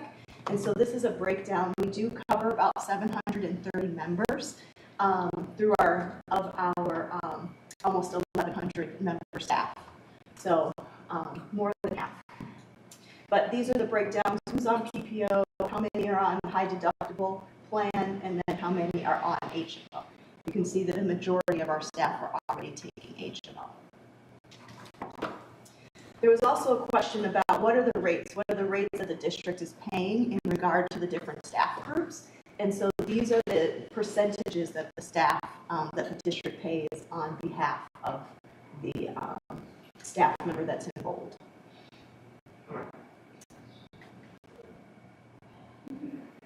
So at this point, what we're looking at, what's been projected for us, is that for the PPO plan, we would go up 16.7%. For our HMO, it would be 15.4%. Dental would be 3.9%. And then these were based upon our loss ratio through December of 2022. Do we have some sort of, I remember a couple other times that we've seen large increase like this. We had one or two individual teachers that, unfortunately were in a sickness that has a lot of medical treatment, or was this more of a kind of an overall increase across the board? This is an overall increase across the board. This is the first time we've seen double-digit increases in years, and this is happening across our co-op. It's also happening across other areas, like in the self-funded plans. I think maybe some of the projected increases that we thought we might see a year or two ago, they're finally kind of catching up now. But based upon this is part of why the next slide is talking about our recommendations to see what can we do moving forward, because this is so out of what we had projected, we don't have a lot of time to figure out different ways to adjust this, because the rates that we actually pay in for the different staff members, we would need some type of MOU if we wanted to try to change any of those. If some of the things that came up also were that we approved the premium for this year, the increase for this year. However, we start meeting in the fall to look at plan changes. So some of the things that were identified were, can we offer incentives? Can we offer for staff that take other plans? And so all of those things, we need time to process those, and then even to do MOUs if that's something that we're going to start implementing. There was also a question about what does this increase really look like for the district in financial terms? So we have not projected double digits, but we did project at least an 8% increase. And so this is double that, but it's not as much as, this year we actually only had a 5% increase. So we did budget for more than what we received. So this slide here, Crystal worked on putting this together for us. Do you want to explain this? Yeah, it's just a confirmation of what we projected. So when we're looking at the overall increases at about 5 to 7% over the last few years, we were conservative and projected 8%. So that mitigated a little bit, and so instead of us having a 16% increase, it's more like 7.5 or 7.2. So that is a plus. But as we discussed earlier today, we're fortunate right now that we do have a surplus, but when we have these type of expenditures that exceed our projections, we're only getting that much closer to our deficit spending. So we just have to pay attention to like, okay, we can, so the truth is, yes, we have $867,000 to cover that, but we don't want to keep using that as a tool in our fund balance. We want to be proactive and say, how are we going to work on this going forward? And by the way, Holly, it's in industries outside of school, they're experiencing 30% increases. So tonight we'd be looking to secure approval to move forward. However, beginning with the plan, beginning in the fall, we would want to review plan options because similar to what you identified, Holly, is that we did identify if we went to a 3-tier structure for our PPO plan, we'd have 25 people, we have 25 vendors or 25 medical organizations that would not be covered, or it would be covered as an out-of-network instead of what it's currently covered as in-network. And some of the things we needed to dig in on is even for if we changed our deductible on specialty prescriptions, how many people are actually doing that? And so although we might say that we only have 50 of those, we don't know, is that 50 divided by just one per family, or is it one family that has multiple drugs? Because they did identify that autoimmune diseases and autoimmune illnesses are part of what's driving up the specialty drug space. Again, the adding of the fertility piece and menopause to our PPO, which was, again, not covered previously, and then the weight management prescriptions are just, they're becoming more affordable, but there's a large increase in just members taking advantage of that. So those are all things that So we have the data, so we can, and the committee's going to look at the data. Correct. I mean, we might want to consider, we used to have board members on this committee, but it's fine that we moved away from that. Board members have lots of things. But if we're going to have a big financial discussion, it might be worth it for a board member to at least participate in those data conversations. Yes, and it wasn't, if more board members participated in the past, we can definitely have that again. We hadn't had an insurance committee meeting in a couple of years prior. We started having them again last year. And so just trying to make sure that we're fully informed. Because the other part of this is being able to watch how our claims are going so that then we can even look at what our next steps might be. Because one of the harder parts about this is we are also going to look at possibly seeing if we can adjust when our open enrollment is. Right now, our open enrollment is in July. Open enrollment is in May for a July 1 start, right? And so rather than many other organizations have their open enrollment so they can be on a calendar year instead of a fiscal year. So the reason why I bring that up is because when we got the final data, it was March. Well, it's hard to make a decision between March and April when you need to roll out open enrollment in May. So if we can make some adjustments in regard to when our open enrollment is, that date doesn't change for the co-op, right? The co-op, that's when the board approves the final rates is in March. Additionally, with that being said, some of the other things that were asked were, are spaces better outside of a co-op, or is there another co-op? There was even a question about what the high school uses. The high school is on a self-funded plan. They are seeing large increases as well, but what benefits are there to that? And then, like I said, for the incentives, like if you take your spouse's insurance, is that something that we can do? Or even at one point in time, the high school had an incentive of if you selected a particular type of plan, and they provided a benefit for that. So there are some other options to support or offset some of the costs. It's just at this point, we're okay moving forward financially, but we want to look at what we can do for the future if we're hit with additional sizable increases like this. And that's conversely, do we ask if our employees are covering themselves and their spouse? Do we ask if that spouse has health insurance available to them through their employer? We currently don't because it's not something that we incentivize. So when they sign up, they actually get a link and then they register themselves. We don't even ask them what their situation is. So private sector's issue. In the private sector, the question is asked, does your spouse have covered opportunity for health insurance through their employer? And if the answer is yes, that employee pays a premium to have their spouse on their plan. Yes, so that is also something that was brought up by our representatives from Gallagher, was that that's something else that can be looked at as well. It's just not something that's part of our practice right now.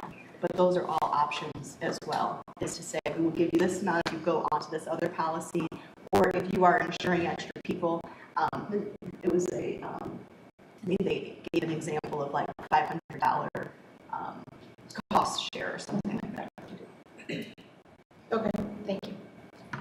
And the only other thing that's mentioned, the timing of changing our enrollment, it also helps for the thoughtful conversation for an employee who's going to consider plan design changes to have a year to say, okay, what does this look like if I'm going to change these restrictions? I think this is a tough subject for your average person, a layman who does not do this every day. So I would want to know what that looks like on an everyday. And maybe that makes me change, and it might not be bad for the district if we change more to HMO from PPO. So that would give us the time to give employees to think about this process. It would also give them time to have that conversation with their providers. Yes. To see if there are alternatives in terms of treatments. Yes, and that's something similar to the moving to that 3-tier PPO and thinking about those 29 providers. They were some of the big heavy hitter like hospitals and things like that. And so, but it all went down to dermatologists or mental health services. And so without having an understanding of how, it might only be 29 on the list, but how many people are actually utilizing those facilities or those organizations. So you're asking us to approve. Yes, so we're there not will be a taking vote action. so that we could actually move forward because of the budget impact. And so it will be called for vote if you guys don't have questions or additional questions.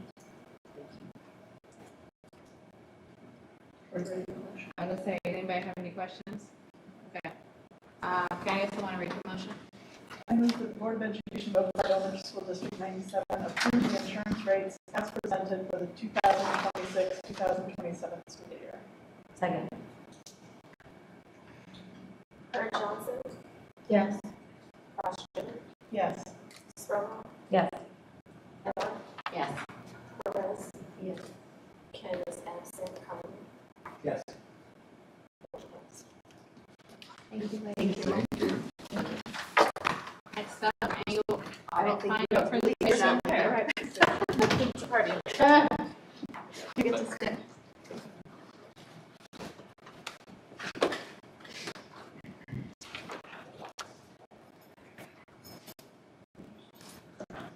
Hi, everyone. Thank you for your time tonight. My name is Sebastian.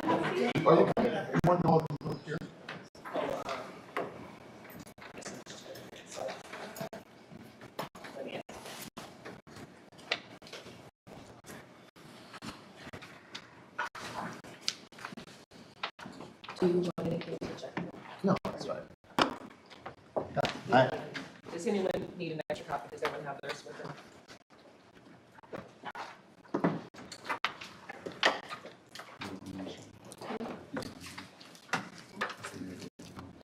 Oh, they have it.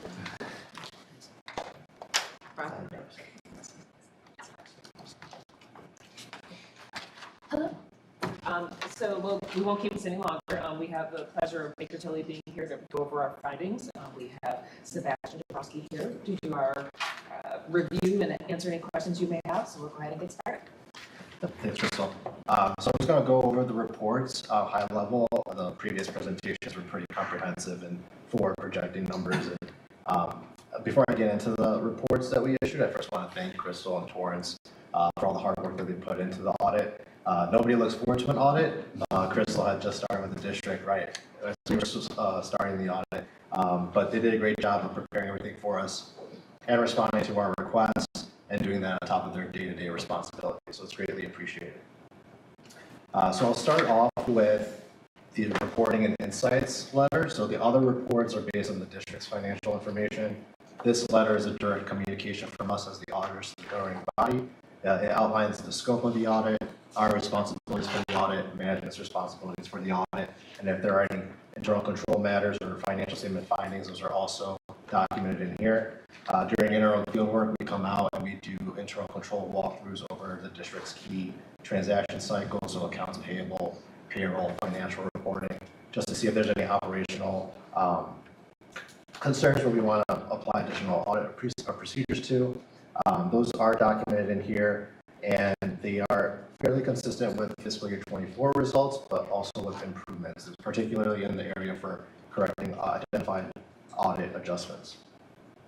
Also in this letter is forward-looking pronouncements for upcoming GASB standards that will get implemented down the road, and also our contact information is in here. So although we work with the finance department on a day-to-day during the audit, we are ultimately engaged by you to perform the audit and to report findings to you. So if you have any questions, just not just here tonight, but in the future, we look forward to hearing from you. So I'll go into the annual comprehensive financial report. So this is a pretty beefy document. It's over 100 pages long. It covers the full financial position of the district as of June 30, 2025.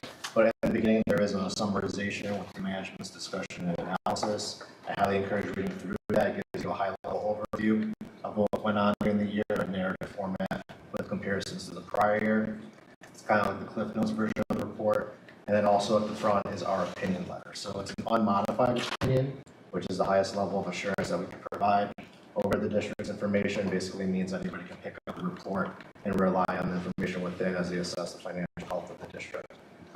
There's also the basic financial statements and then the detailed notes to the financials that give you the specifics of what went on during the year. And then in the back, you've got your budget comparison schedules and the long-term trend data at the very back in your statistical section, which gives you not just financial but demographic information over a 10-year period. So it starts off very high level at the beginning, and then it gets more detail as you progress to the back. Another report that we issue is the annual financial report that has also an opinion on it. It's kind of a regurgitation of the annual comprehensive financial information, but also other statutory compliance matters that we can look at for the State Board of Education. Again, clean opinion there. That has been submitted and accepted by the state. On page 4 of this report is your estimated financial profile score for the district, which is a 3.9 out of a total of 4. That gives you recognition status from the State Board of Education, which is the highest level of the award for the district. On that financial profile score, one of the metrics in there is your days cash on hand, looking just at your operating funds. So you're at 146 days as of June 30, 2025, which is about 5 months, which is in that 3 to 6 month range that is typical of the board policy recently. And then another report that we look at outside of just the financial information is we look at auditing the district spend of federal grant money. So this past fiscal year, we audited the IDEA Special Education Cluster. And that's not just looking at compliance over how the funds were spent, but also looking at controls over the programs to ensure compliance. And the district received a clean opinion there as well, which is very important in the granting environment that is going to be applying for competitive grants. You also want to look at making sure you're getting those clean opinions on your single audit as well. And then 2 very small reports that we also opine on is your comprehensive year-end financial report, which is also just kind of a summary of your federal expenditure spend, but also your state awards that gets submitted to the Grant Accountability Transparency Unit. Clean opinion there, and then we also issued a clean opinion on your workers' compensation reform. Those were my prepared comments, but happy to take any questions at this time. Something I would like to add, though, regarding the internal control matter. So working with Crystal, this past audit in the Torrance, they're very proactive about looking at these findings and remedying them in the future. Early discussions have also already taken place in terms of looking at operational improvements. It wouldn't necessarily be work that the external audit team performs, but we do have internal audit consulting group. And again, early conversations have been taking place to kind of look at internal control improvements, but also high-level kind of operational improvements, knowing that the district would like to have more formally documented processes and procedures for certain positions.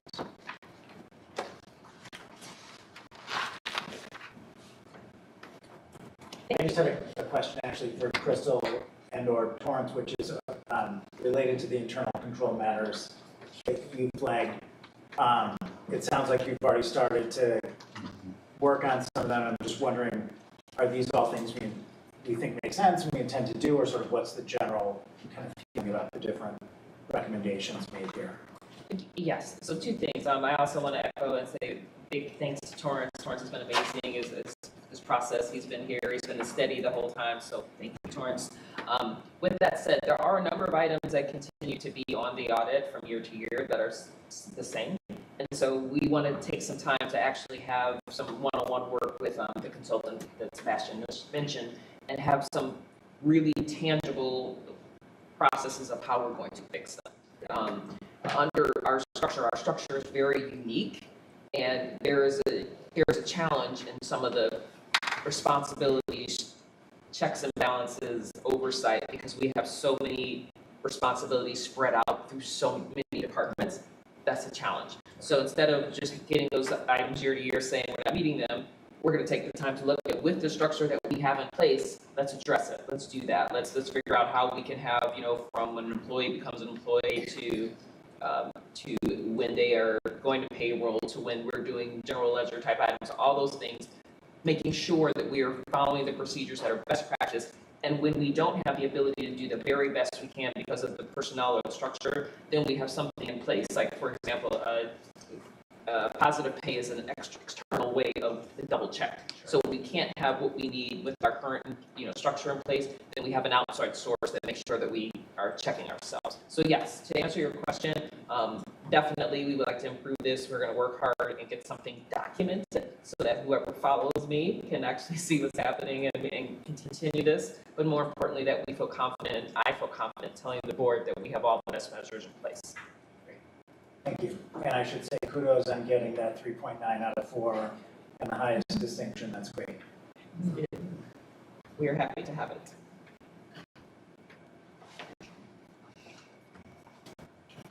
So Baker Tilly has been amazing. We love working with them. They've been very responsive. They've also been responsive to issues outside. If we have payroll questions or audit questions, they've been very, very helpful to us. So thank you very much, and we look forward to continue working with them. And our next audit is, I feel like we do this It'd be a couple months. Yeah, I was gonna say, I know we do this in a couple months. Okay. So hopefully at the next board meeting, we'll have an engagement letter that the board will look at. And, we'll get that approved, and we'll get on your schedule so we can be early. And we'll get going. Any other questions? All right, thank you guys. All right, thank you. Thank you. All right.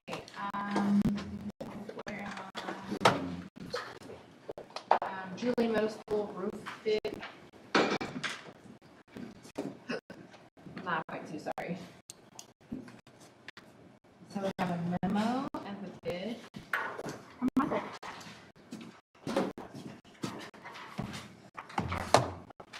Right, so yesterday, the memo that I put out, we talked about last time, we're going out to bid, to information. So the memo was a generic because we just opened yesterday. So these are the results. Let me zoom in. So we had three vendors submit proposals or bids, 2 that have been working and doing one doing some of the repairs on the roof did not submit a bid. What we found is like they're already tapped on some of the summer projects and the number of staff. So that's why we're still happy to see that we got 3 bids to be able to compare to. So the low bidder is Knickerbocker Roofing and Painting Company. So they did a base bid, and then we provided 2 alternatives for 2 different other sections of the roof. So the alternate bid number 1 are sections that are flagged as we have for future year to be done, but they are where the mechanicals are. Those also partially what we weren't going to do until next year because we're looking at mechanicals that you in specifically. And if you don't have to, and if the price doesn't make sense to do it. You don't necessarily want to do the roof, with the mechanicals, risk potential issues with the roof, and then have to have repairs or just, yeah. So that's that section 1, or number 1 adder or alternate. And the other one are a few other sections that we wanted to get pricing to see if it made sense. And that is, then the third one is the deduct. So I'll come back to what the recommendation is, or what we're looking at right now. And then the deduct was finding what is that pricing, because again, Julian is one that has summer programming. So to minimize that disruption of those programmings, to have them start after 12 o'clock, but we want to find out what is that cost by them pushing back to a second shift.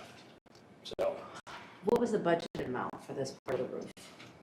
Oh, that's a great question. I'll have to get that from what we got estimated. I believe it was still higher, but again, I'll pull that and get that to you. And then what percentage of the roof are we trying to do in this bid package for versus what's the cost of, like, and we're gonna, roofs are a priority. What is this? Is this patches that will be replaced then when we replace the roof? Or is this work that will be done and it stays? This is stays. So okay. These sections, all these sections, so base bid, alternate 1, alternate 2, were all part of what would be for 2027. That would have been 2027, but we've got to deal with it now. So what we've been doing now is repairs and doing that. And again, it still doesn't mean, I mean, last night, talking to John, we got there were leaks. So at least the repairs are a positive thing and things are happening, but it's still a temporary solution for that. So these are everything that would have been done in 2027. Our recommendation based on where it is, and again, with the mechanicals, that bid number 1, we would not be recommending to do that one. So right now we're recommending the base bid and doing bid number 2 for what we bring back in 2 weeks for approval. So, are they doing the same exact thing, like these little check-offs? Yep. Okay, there's no difference. No. We have had conversations with our insurance provider because of things that are happening. So these are all the information we had to the repairs as well, and then work with them on those. So once we submit this and all this information, we don't know what would be covered based off of that, but that's a conversation that we would go to talk back. But there are some repairs that are happening. We're working through some of those. Is our broker assisting with that? What's that? Is our broker assisting with that? So the collaborative that we work with, yes, they came out, I forget what day it was, after the last, within the last 2 weeks, they came out and did a walk of the building, took pictures, went through that, and one of the repair companies wrote a letter talking about the nature of the roof, and then see what the hail and the damage and all of that. So that's where I don't know what that cost will cover for this, but there may be some of the costs that they would cover for this as well. Will we get that additional information before we're asked to vote at the next board meeting?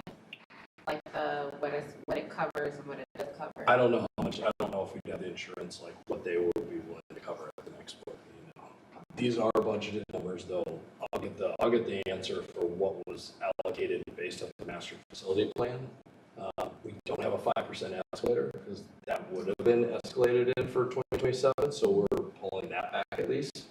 But I'll get exactly that number of what the difference of our estimate of the master facility, but it is part of that 10-year master facility and in the first 5 years. So we're sure there's a significant dollar amount difference between the bid that's in red, right? I can't really see that. Yeah. Yep, that's right. We got baby bear, mama bear, and papa bear. Baby bear is way less than mama or papa bear. And I think I have PTSD, but I just want to make sure that there's nothing missing with that significant of a bid difference. Yeah, so those conversations of where we're at right now for summer work. So yeah, there's times where here's the number that we're spending, whether if we have people, we don't have people.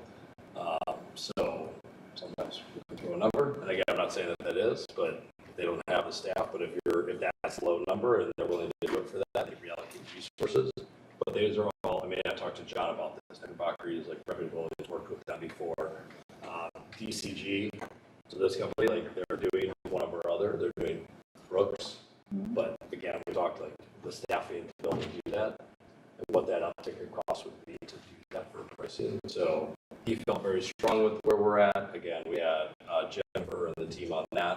be able to do this work and what is needed, so. So you're attributing the difference in bids to staffing? Am I hearing you correctly? Or people, and even some of the non-submittals, that they don't have the ability. Because Ritterford is also doing some work at another building. So you think if they were able to do it, then they would bid on this, but they weren't able to bid on it to be able to have that. Okay. I can get more from Jennifer and team if there's any concerns or anything like that. We'll have that for follow-up to this thing. We didn't have that concern when I talked to John or even talking with STR when they did bid opening or concerns of where this is. Again, what they need to do, and they're a company that can do the work. I'm not the expert, but I am looking at those numbers. Yep. And it is concerning. So I'll get two different things. I'll follow up on that question. I'll follow up on what was actually budgeted wise, because that's also part of it. Like they've had the risk. What would that cost? What do they estimate as part of the master facility plan? I would say the Brooks location. So they have a little bit more roof. Then Julian? So Julian has less roof to do than Brooks. Brooks. Okay. And that would be a little bit more in line with it. Makes sense, this number, compared to what Brooks, what we awarded to them.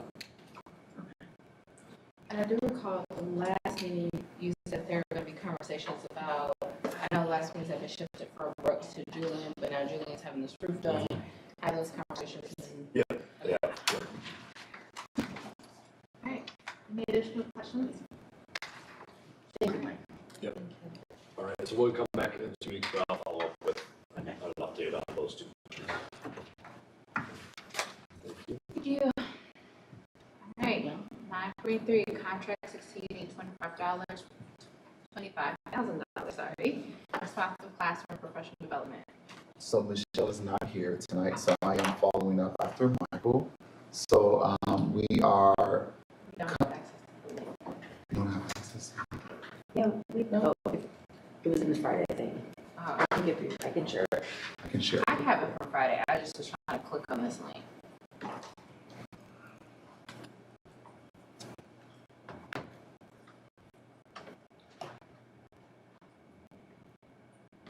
So,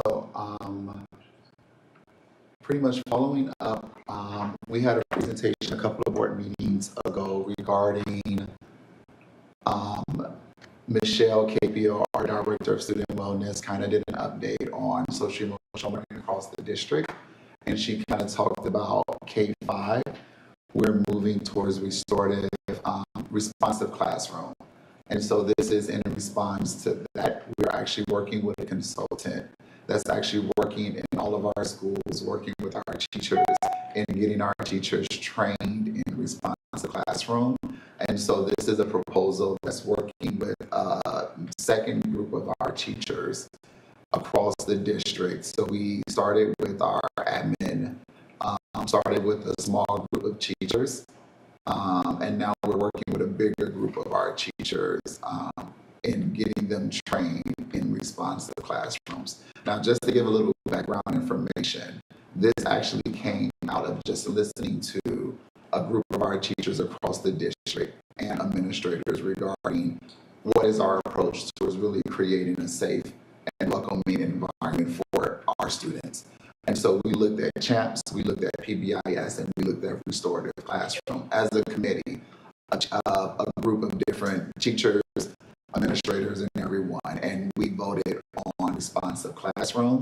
And we actually took a group of principals, teachers, including myself, Dr. De Leon, and we actually went to a training for responsive classrooms to actually make sure this was a good fit for what we felt was a good fit for Oak Park. And so we fell in love with the approach and everything. And so now we're doing a slow roll out of responsive classroom. And so now we're coming to the board because this now goes over the 25K benchmark to kind of get a training done for a group of our teachers.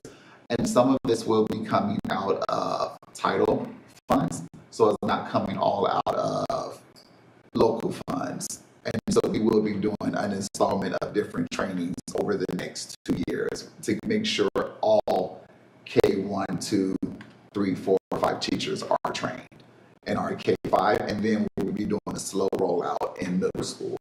So this will be an approach that we will have district-wide in regards to how we are training teachers in regards to classroom management across the district. Is there a teach-the-teacher mode so that we don't have to continue to hire consultants? And this is what we're doing. To teach, okay. Yeah. And so right now we're making sure that there is a team of teachers trained at each building by the consultant. And then we would then start making sure that we have a solid team at each building, and then we will move to the middle schools to make sure they're actually trained by consultants. Is there a reason we're not putting those parallel, so doing the middle schools and the elementary schools? The middle school is deciding to kind of figure out advisory right now, next year, while we're working on the responsive classroom. And then while we're getting that rolled out, they're working on advisory. Will there be an additional compensation for the teachers who are teaching this?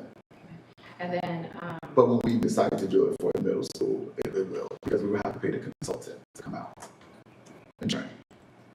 but not the staff, correct? Not when we do the training, Train. yeah. And then the total that you're asking for today is, because I know that when we talked about this in the agenda setting, you mentioned that there will be some Title I funding. So the only Title I funding is $4,000, but you're from the district, what we're approving today is $52,400. Yes. Okay, so that's not inclusive of the Title I. Some of that is coming out of Title II grants. Okay. But because of the total fund, we have to get it approved.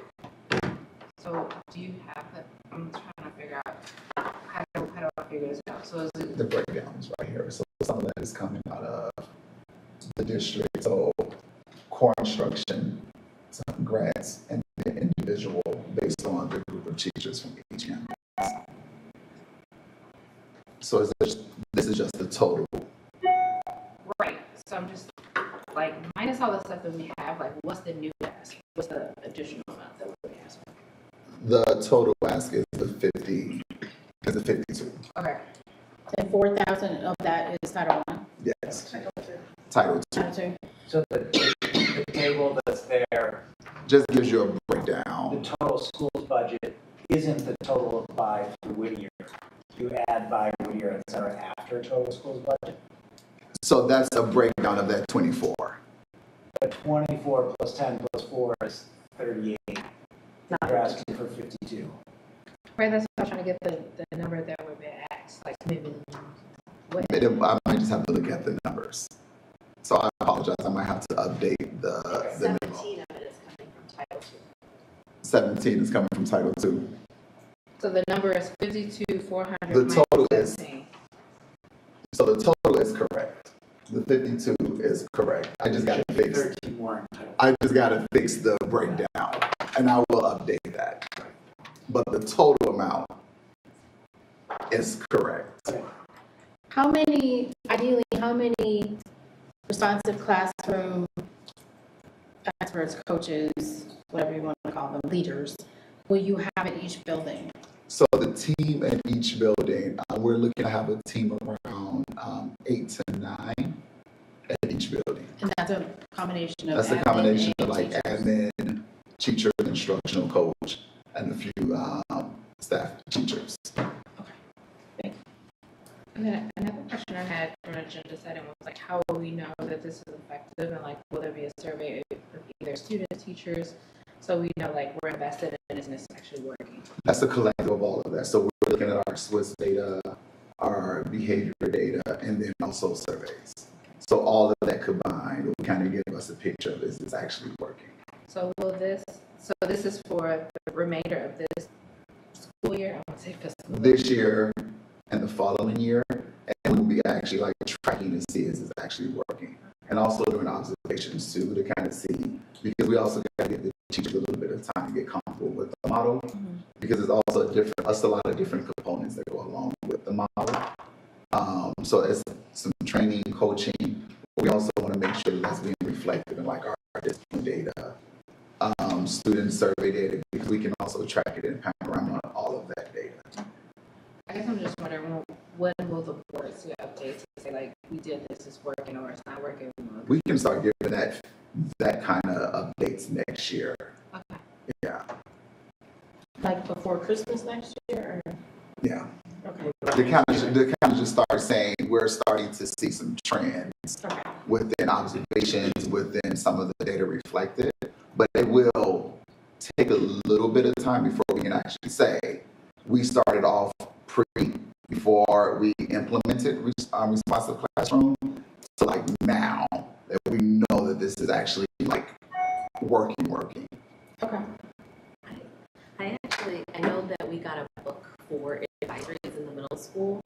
Would you say, like, from your observations, in this position, have you seen that, like, is it equally, like, demanding in terms of, like, the classroom environment and cultures? Like, are middle schools and elementary schools facing the same challenges? Yes. Like, would it benefit them for us to have considered to do it at the same time as they're planning advisory? Only because advisory is when potentially these, like, lessons could be delivered. And we had those conversations about doing it across the board, but we didn't know if that would have been too much of a lift.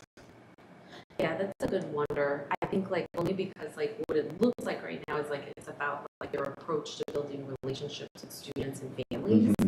And, like, so most teachers, I think, maybe even, like, I feel like maybe, like, pre-pandemic, 2017 was probably my first year here. They were rolling out PBIS, right? And there was an effort to create classroom-wide expectations and school-wide expectations. So that's where all the visuals came in, right? Like, be respectful, be responsible, be safe. We're the three big in all schools. And, like, everybody, came up with a theme. And so, like, that was about common spaces. And so, like, what I'm hearing now is that now in 2026, our goal is to improve relationships between students and teachers. And one way to do that is X. It does say that one of the principles is teaching social and emotional skills is as important as teaching academic content, because there's like 6 principles. I love it. Like, so I have nothing against like the choice. I know Michelle KPO came and talked about it. I was just wondering, man, it would be really nice to see it in the middle. But a lot of these components are actually built into the model that they're using for advisory. So they're not too far off. It's just like the advisory model is not called responsive classroom, but a lot of those components overlap. So it won't be a big lift when we start introducing this to the middle schools. I think you're just previewing that too, right, with teachers in the middle schools, because sometimes I feel like they do feel like, oh, you just spent all this time learning this, and now you're introducing this. So as long as they know that, that it's coming, I think sometimes that can be what shifts attitudes about like the endorsement of something new. And then the only other thing I was going to say was, I wondered, out of curiosity, if Michelle, TPO, I know we'll vote on this, the 28th. The 28th. So like between then and now, I just wondered if there was any way to get some more information about the collaboration between like our tier 1 wellness, right? Like approach, because that's where she kind of sits and this recommendation came from, and inclusion from special education. Because a lot of the behaviors, I think oftentimes are like, how are we managing this idea of having kids with special needs in our gen ed classrooms, especially between K and 5, and then like we can't assign a teaching assistant to every, speaking of budgeting issues, we cannot assign a teaching assistant to every single kid we're pushing into a classroom. But I have been in those classrooms, and even in the high school, we'll be like, where's the extra help? Because the teacher has to teach, right? And that's the beautiful part about it, is we actually had special ed as part of the committee and part of the work. So when we were actually looking at the different models, that was one of the reasons why responsive classroom was chosen, because of the approach.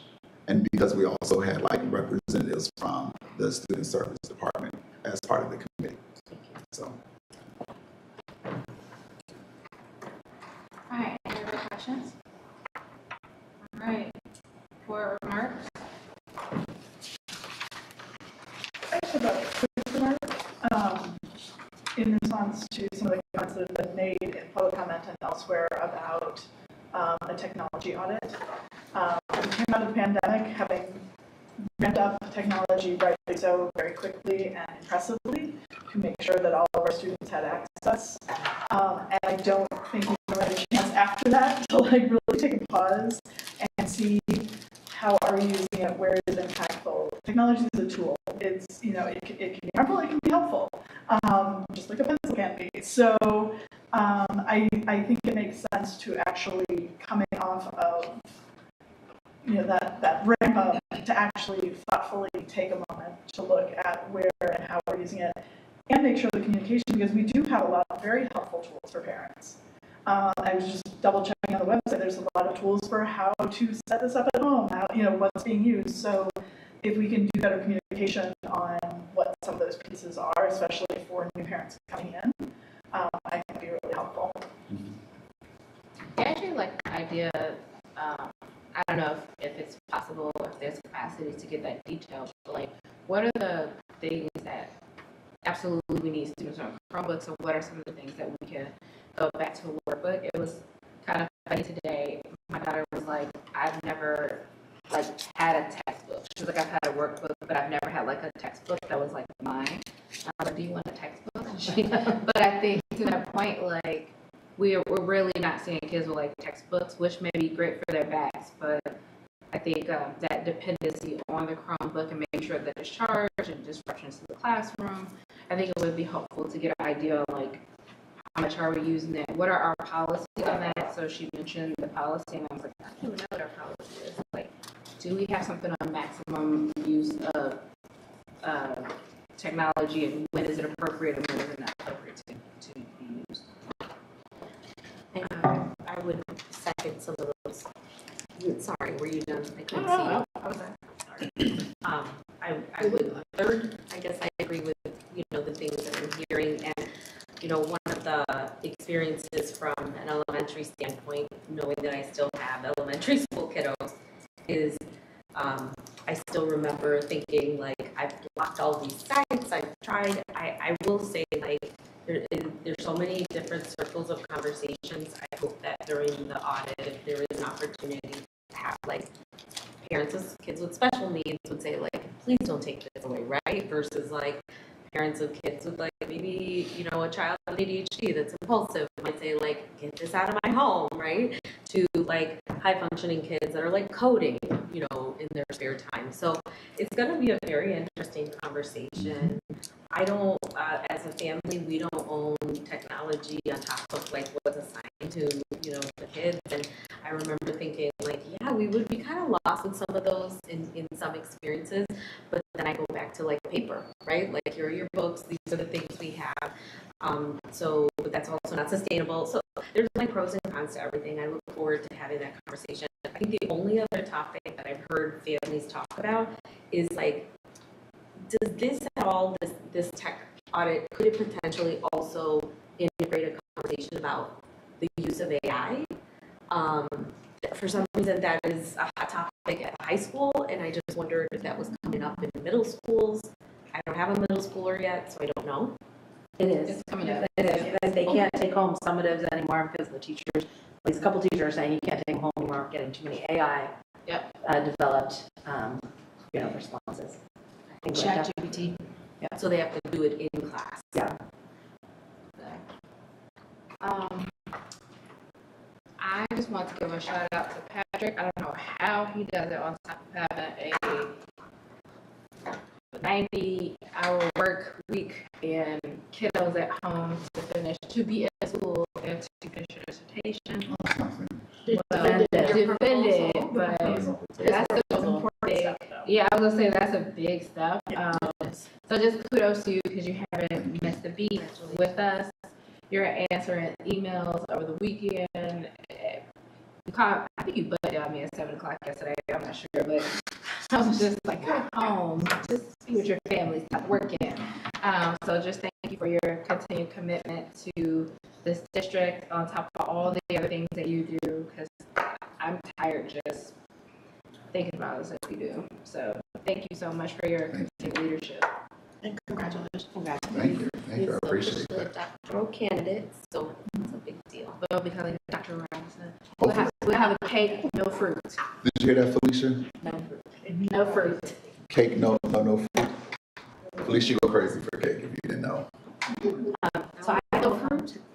No fruit on a cake. About a fruitcake. So I want to clear, I wasn't here at the last meeting and I want to clarify the misrepresentations about my role at the DC trip and just kind of the history of DC trip because somehow it got lost in all the years of all the conversations. So just me personally, I did not launch the DC trip, although I participated and my kid participated and it was incredible and I agree with the public comment that every kid should get to go to DC for all those reasons. And I think it should be a priority, and I think we should be revisiting that. But just from a historical perspective, World Strides, who we used this year for Nashville, used to do the DC trip. It was completely separate from the school, but our teachers were allowed to go on it. The PTO would collect some of the funds, but there was no kind of formal fundraising, and it was very much like if you could go, you went, and if your friends were going, and if you look at pictures from those years, it was a very small group of kids. That was the year before my 8th grader was coming up. And we got an email in February of 2022 from some parents, nurses, teachers about how awful the trip was. The trip was scheduled in a hotel with some inappropriate other guests. The trip, there was some medical issues, there were logistic issues. It was a really, really tough experience for those kids. And these parents, whose kids were no longer 8th graders, came together and said, we will help you find a better alternative. There was a meeting in fall of 2023. I attended as a parent, partly because I had an 8th grader, and we interviewed, the meeting had like someone who organizes like conventions from Marriott and someone that does tours in DC. Like it tapped into our community in a really just impressive way. And we came together, we interviewed multiple facilitators of these trips. We narrowed it down to an organization called Close Up Foundation. It's a not-for-profit. They focus on nonpartisan democracy and civics. Every single staff member is a fellow. They also have some permanent staff members, but fellows are recent graduates in poli-sci and history. They're young, they have a lot of energy about democracy, and they divide you up into workshops when you go. In our case, and in the case when I chaperoned the school-sponsored DC trip, you divide up into groups of about 20, and you start every single monument with a lesson. So you go to FDR and they say, what role should government have in inequality? And you go to Martin Luther King's memorial, you say, what role should the government have in civil rights? And that one actually ends with, what action are you going to take when you get home to make sure that these things, Martin Luther King's goals and aspirations and words are put into action? You go to the African American History Museum, you go to the Holocaust Museum, and with each stop, you have a conversation, and these 8th graders turn to each other, and they have a conversation about what they want to bring back with them, what they're going to learn. They take it very seriously. When I was at, just an example, African American History Museum, if you're under 18, you can't go to the Emmett Till exhibit alone, and kids had to find a chaperone, and I stood at the edge of the Emmett Till exhibit while 5 kids went in at a time, and the kids just lined up and spent time in there, and I'd walk around and hear their conversations. And it was 14-year-old boys, like my son, my black children, were sitting in the Emmett Till exhibit with their white friends having great conversations. There was a representation that this trip wasn't diverse. That's not true. I would say we had, I don't know the exact number, but we had approximately 15 to 20% non-white students on that trip. So I'm kind of bouncing back and forth. The history. So we got to 2023. We get with Close Up. We worked with the administration. We took a bunch of kids there. I personally, as a parent, spent lots of time on fundraising. The DC PTO, the PTO donuts were donuts for DC. There was some other fundraising. There were donors. There was one donor who bought luggage for everyone going on a free trip, and every piece of luggage was different, so you could never tell which kids got luggage donated. The other thing we did that was a way that we paid for it is every 10 kids that go on a trip, you get a free chaperone. We had parent chaperones. We had 27 parents who paid the cost of their kid and themselves, and we took those 27 trips and we gave them to students that couldn't afford it. Then we supplemented that with teachers and administrators, but by having these parents willing to pay for themselves, you could give these trips to kids. And my understanding, and every kid that wanted to go to DC that first year went. The trip was on Mother's Day weekend, which some mothers said thank you, other mothers got a phone call. But in January of that year, before the trip, I, on Facebook, asked anybody else want to be a parent organizer to fundraise. In January, I set up a committee. We had 3 parents from Julian and 3 parents from Brooks, and they started coordinating fundraising. We learned, for example, that a school dance makes X amount of dollars. So could each school have a dance for DC at the end of the 7th grade year and kick off the fundraising? We calculated how much we could get from donuts. I talked to the community foundation in Oak Park, who said, as long as you guys are really fundraising, there are donors that will step up with matches. We learned how much you get for bar trivia. We found out how much you get for wrapping paper. Like, we had a list of fundraising on a spreadsheet that people were willing to volunteer for. And one of the best parts about these parents and the agreement amongst people talking about fundraising, if you're a free and reduced lunch, you do not have to even participate in the fundraising, but money will come to you. And if you are in the group of most of us, which is that we don't have the money laying around, you would, if you go to a fundraiser, you get part of that money.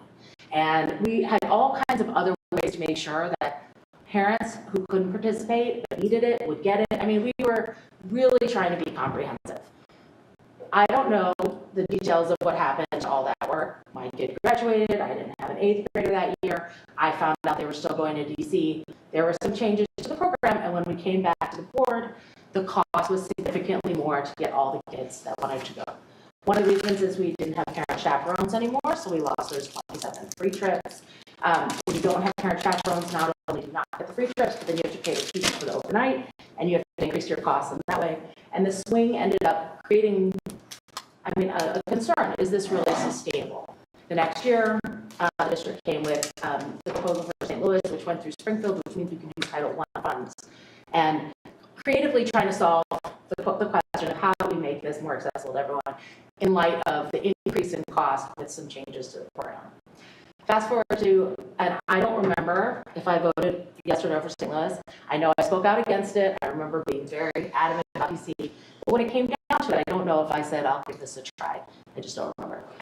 Comes to Nashville, and my kid is an 8th grader again. Now I'm operating again in that complicated place as parent and board member.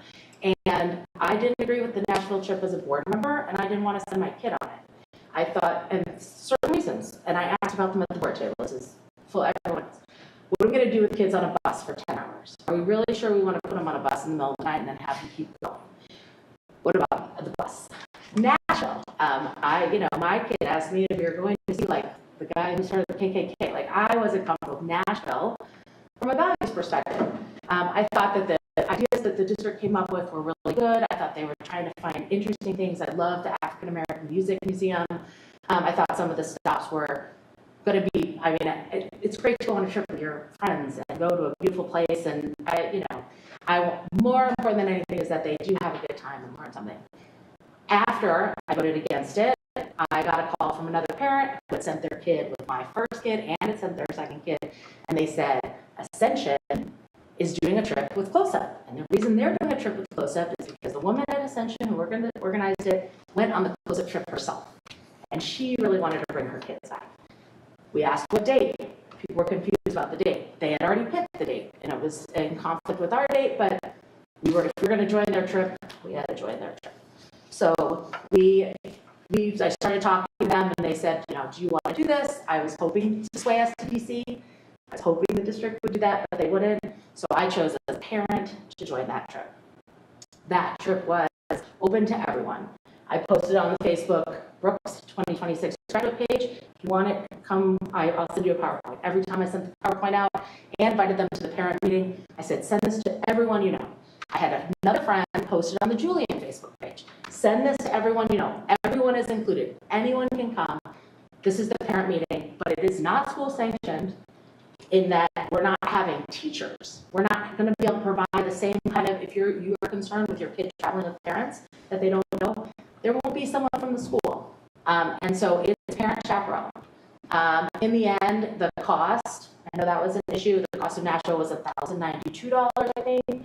The cost of DC was $1,900. The Nashville trip went to 9 places and spent 18-hour sightseeing. We went to 25 different sites and we were in DC for 4 days. Can't argue that the price is different, but from a value and a how much you get for your money, the trip is not, like, it's an added value. We did have scholarship opportunities. People asked for scholarships. We were able to secure scholarships for one single mom I know of and another family I know of. Someone came to us and said, will you guys do fundraising? And the answer I gave was, we are not organizing a fundraiser, but if you organize a fundraiser, we have an email list and people participate, and nobody decided to do a fundraiser. In the end, we took 50 kids to DC. We had 5 parents that went. We had 2 bus loads. We had an incredible trip.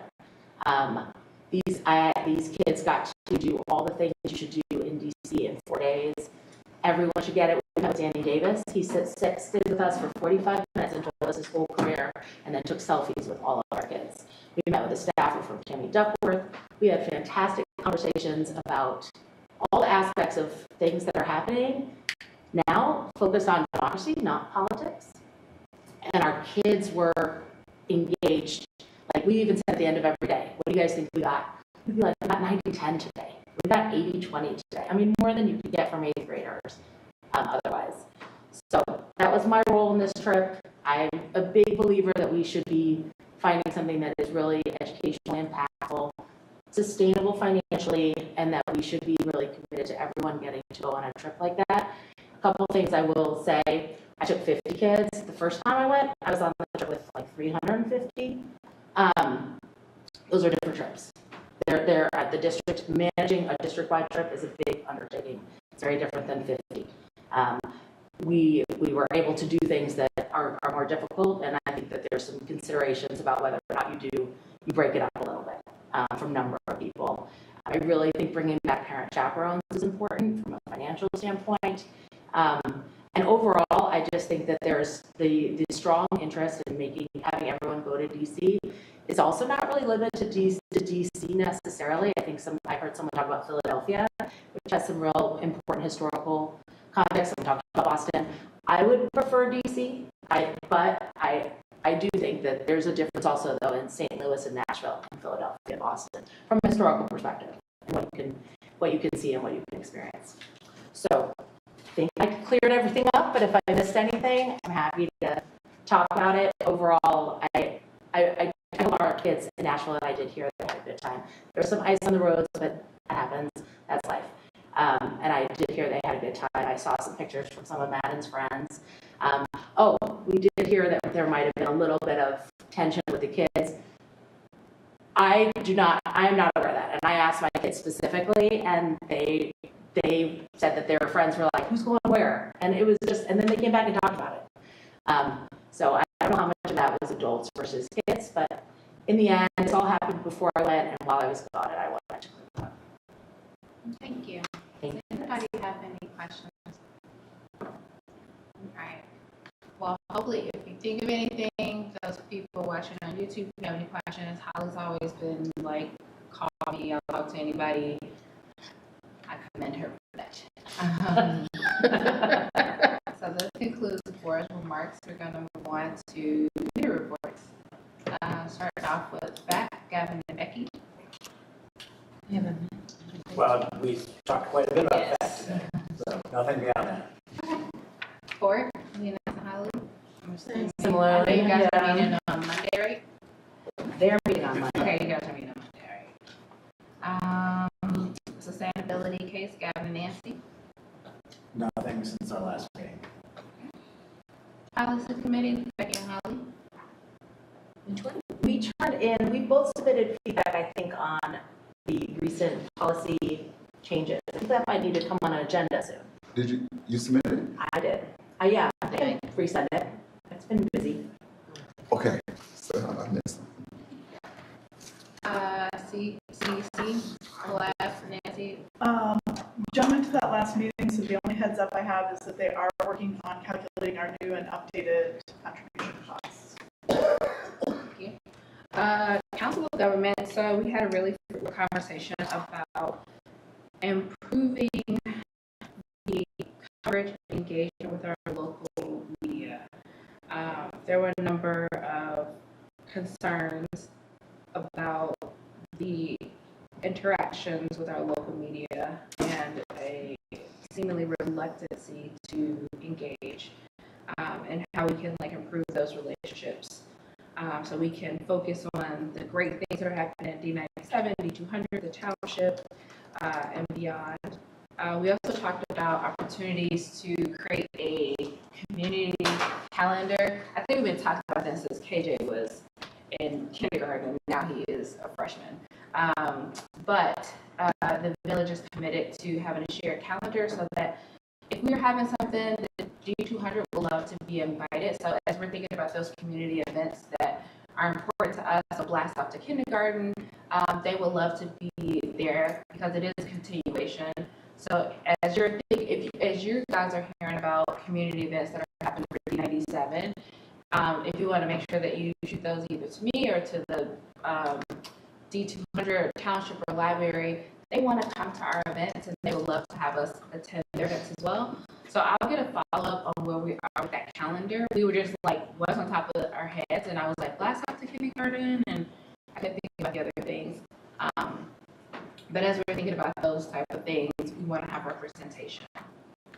And that was it for COG. Next is IGA, very similar to Nancy. I was going to say we had a very similar conversation about that. We also are discussing at our next meeting and possibly using as our forum focus, learning a bit more about your local government. So things like where people are like, why did you not use that money for this project? I'm like, well, that's a totally different taxing body. We can't do that sort of thing. So helping people understand a little more clearly what each body is doing and what some of the constraints are so that people can more effectively participate in and perhaps enjoy committees and become a little bit more engaged. Awesome, thank you. John isn't here, so we'll get an update on OPEF next time. Venus, prepare Community Council. Community Council had a meeting where Dr. Lee Williams, who's the new Executive Director of Equity, talked to the Community Council about parent engagement. So it was, if I have the slides, I will forward them. Can I actually do a quick OPEF? I'm sorry, you done? Mm-hmm. Okay, a quick OPEF update on RAP, just because they're having an open house this weekend, grades 1 through 8 at Julian.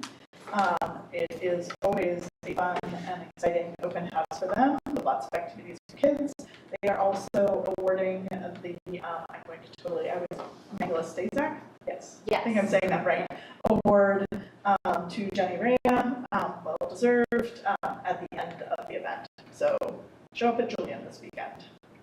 It's on my radar, hopefully volleyball does not take over. Jen is here, so Holly, you want to tell us about PTAC? Yeah, I was thinking that we might have updated already, but we did have the program that we were discussing, and for a couple hours at Brooks, we're looking forward to being able to do it again. We had, I think, between 30 and 40 people showed up. We had 3 different classrooms running at the same time, talking about different stressors for kids and different development, kind of the progress of development. We then there was a second event after that with OBTA membership on April 9th, and 25 teachers showed up for a 2-hour deep dive into the social, emotional, and trauma-informed practices and discipline, equity, and restorative practices. The session had a robust question Q&A with Patrick and Felicia, and the session facilitators, Michelle Capio, who we've talked about already, and I don't know Sally's last name. I know who she is, but I can't. Yeah, Kramer. The dialogue between the administration and teachers was highly productive and revealed the strong mutual interest in continuing the conversation. We're collecting feedback from those teachers, and at our next PTAC meeting, we're going to take input and see what we want to do in the future. PTAC, I totally dropped the ball, didn't get my notification, so I missed that meeting, but I did write to PTOC to ask if I can meet with someone to get an update, and I'll send that out to everyone. Amanda, did you have anything? I know you were a little bit. The only thing that we provided from the district is an update on ADA accessibility requirements that we're going to have to implement as a district, and I wanted to make sure the PTOs are aware because beginning the end of this month, all our digital communication must be accessible. school, so that will impact PTOs with any communication that they want to send through school communication. So I'm in the process of putting together some guidance for the community about that, because we get a lot of flyers and information from community partners as well. But that was really the big topic. Okay, awesome. Thank you so much. John is here for FBRED, and we don't need any, there's no update on closed meeting minutes, will be right. All right, so looking forward to the April 28th proposed agenda, transformational goal area updates, K-5 math curriculum recommendation for adoption, sustainability on-site solar contract, consent agenda, daycare Tilly, audit engagement. Discussion, we'll be discussing school year 27 teacher leader roles with the action in May, food services contract renewal, action again in May. So all of these actions are in May. SY 27 student registration and lunch fees recommendation, Javier RFP contract, annual contracts over 25,000, Title I policy update. And then we'll be taking action on 4 items, including authorization to proceed with summer 2027, tentative 2028 construction planning, approval of annual audit findings, approval of Julian Middle School roof bid, and then the contracts, any contracts exceeding $25,000, including the responsive class from PD. Thank you. Can I get, does anyone have any? For lunch fees, I had a quick wonder. I know we had talked about this at some point, and this is more to Patrick, like, if there was an opportunity to know more about, like, we've worked with the folks at OPRF, like, is that still the only vendor that we've ever considered? Only because I will say that something that's come up is that middle school, like, food amounts has been a concern. Like, people are getting, like, less food, and the cost of food is going up. And so I just wondered if that was ever on the table, like, as an agenda item. I guess it's for sure. So Michael, correct me if I'm wrong, but that is something that is for discussion in the future, but for next year, we're moving forward with the current vendor, but there are future discussions around options. Correct. And there are some different options that we've looked at even with the high school. Okay. That's part of the Thank you. And that'll be part of the discussion for the 28th. Kids are hungry. That's all. They are. It's not enough food in the middle school, like the middle school kid, The portions. Yeah. Well, they go by calories, and so if you've got high calorie food, it could be smaller. They go by a calorie amount, and we all know that, you know, sugar can increase calories. Some ingredients increase calories. That's so interesting. That don't make it filling.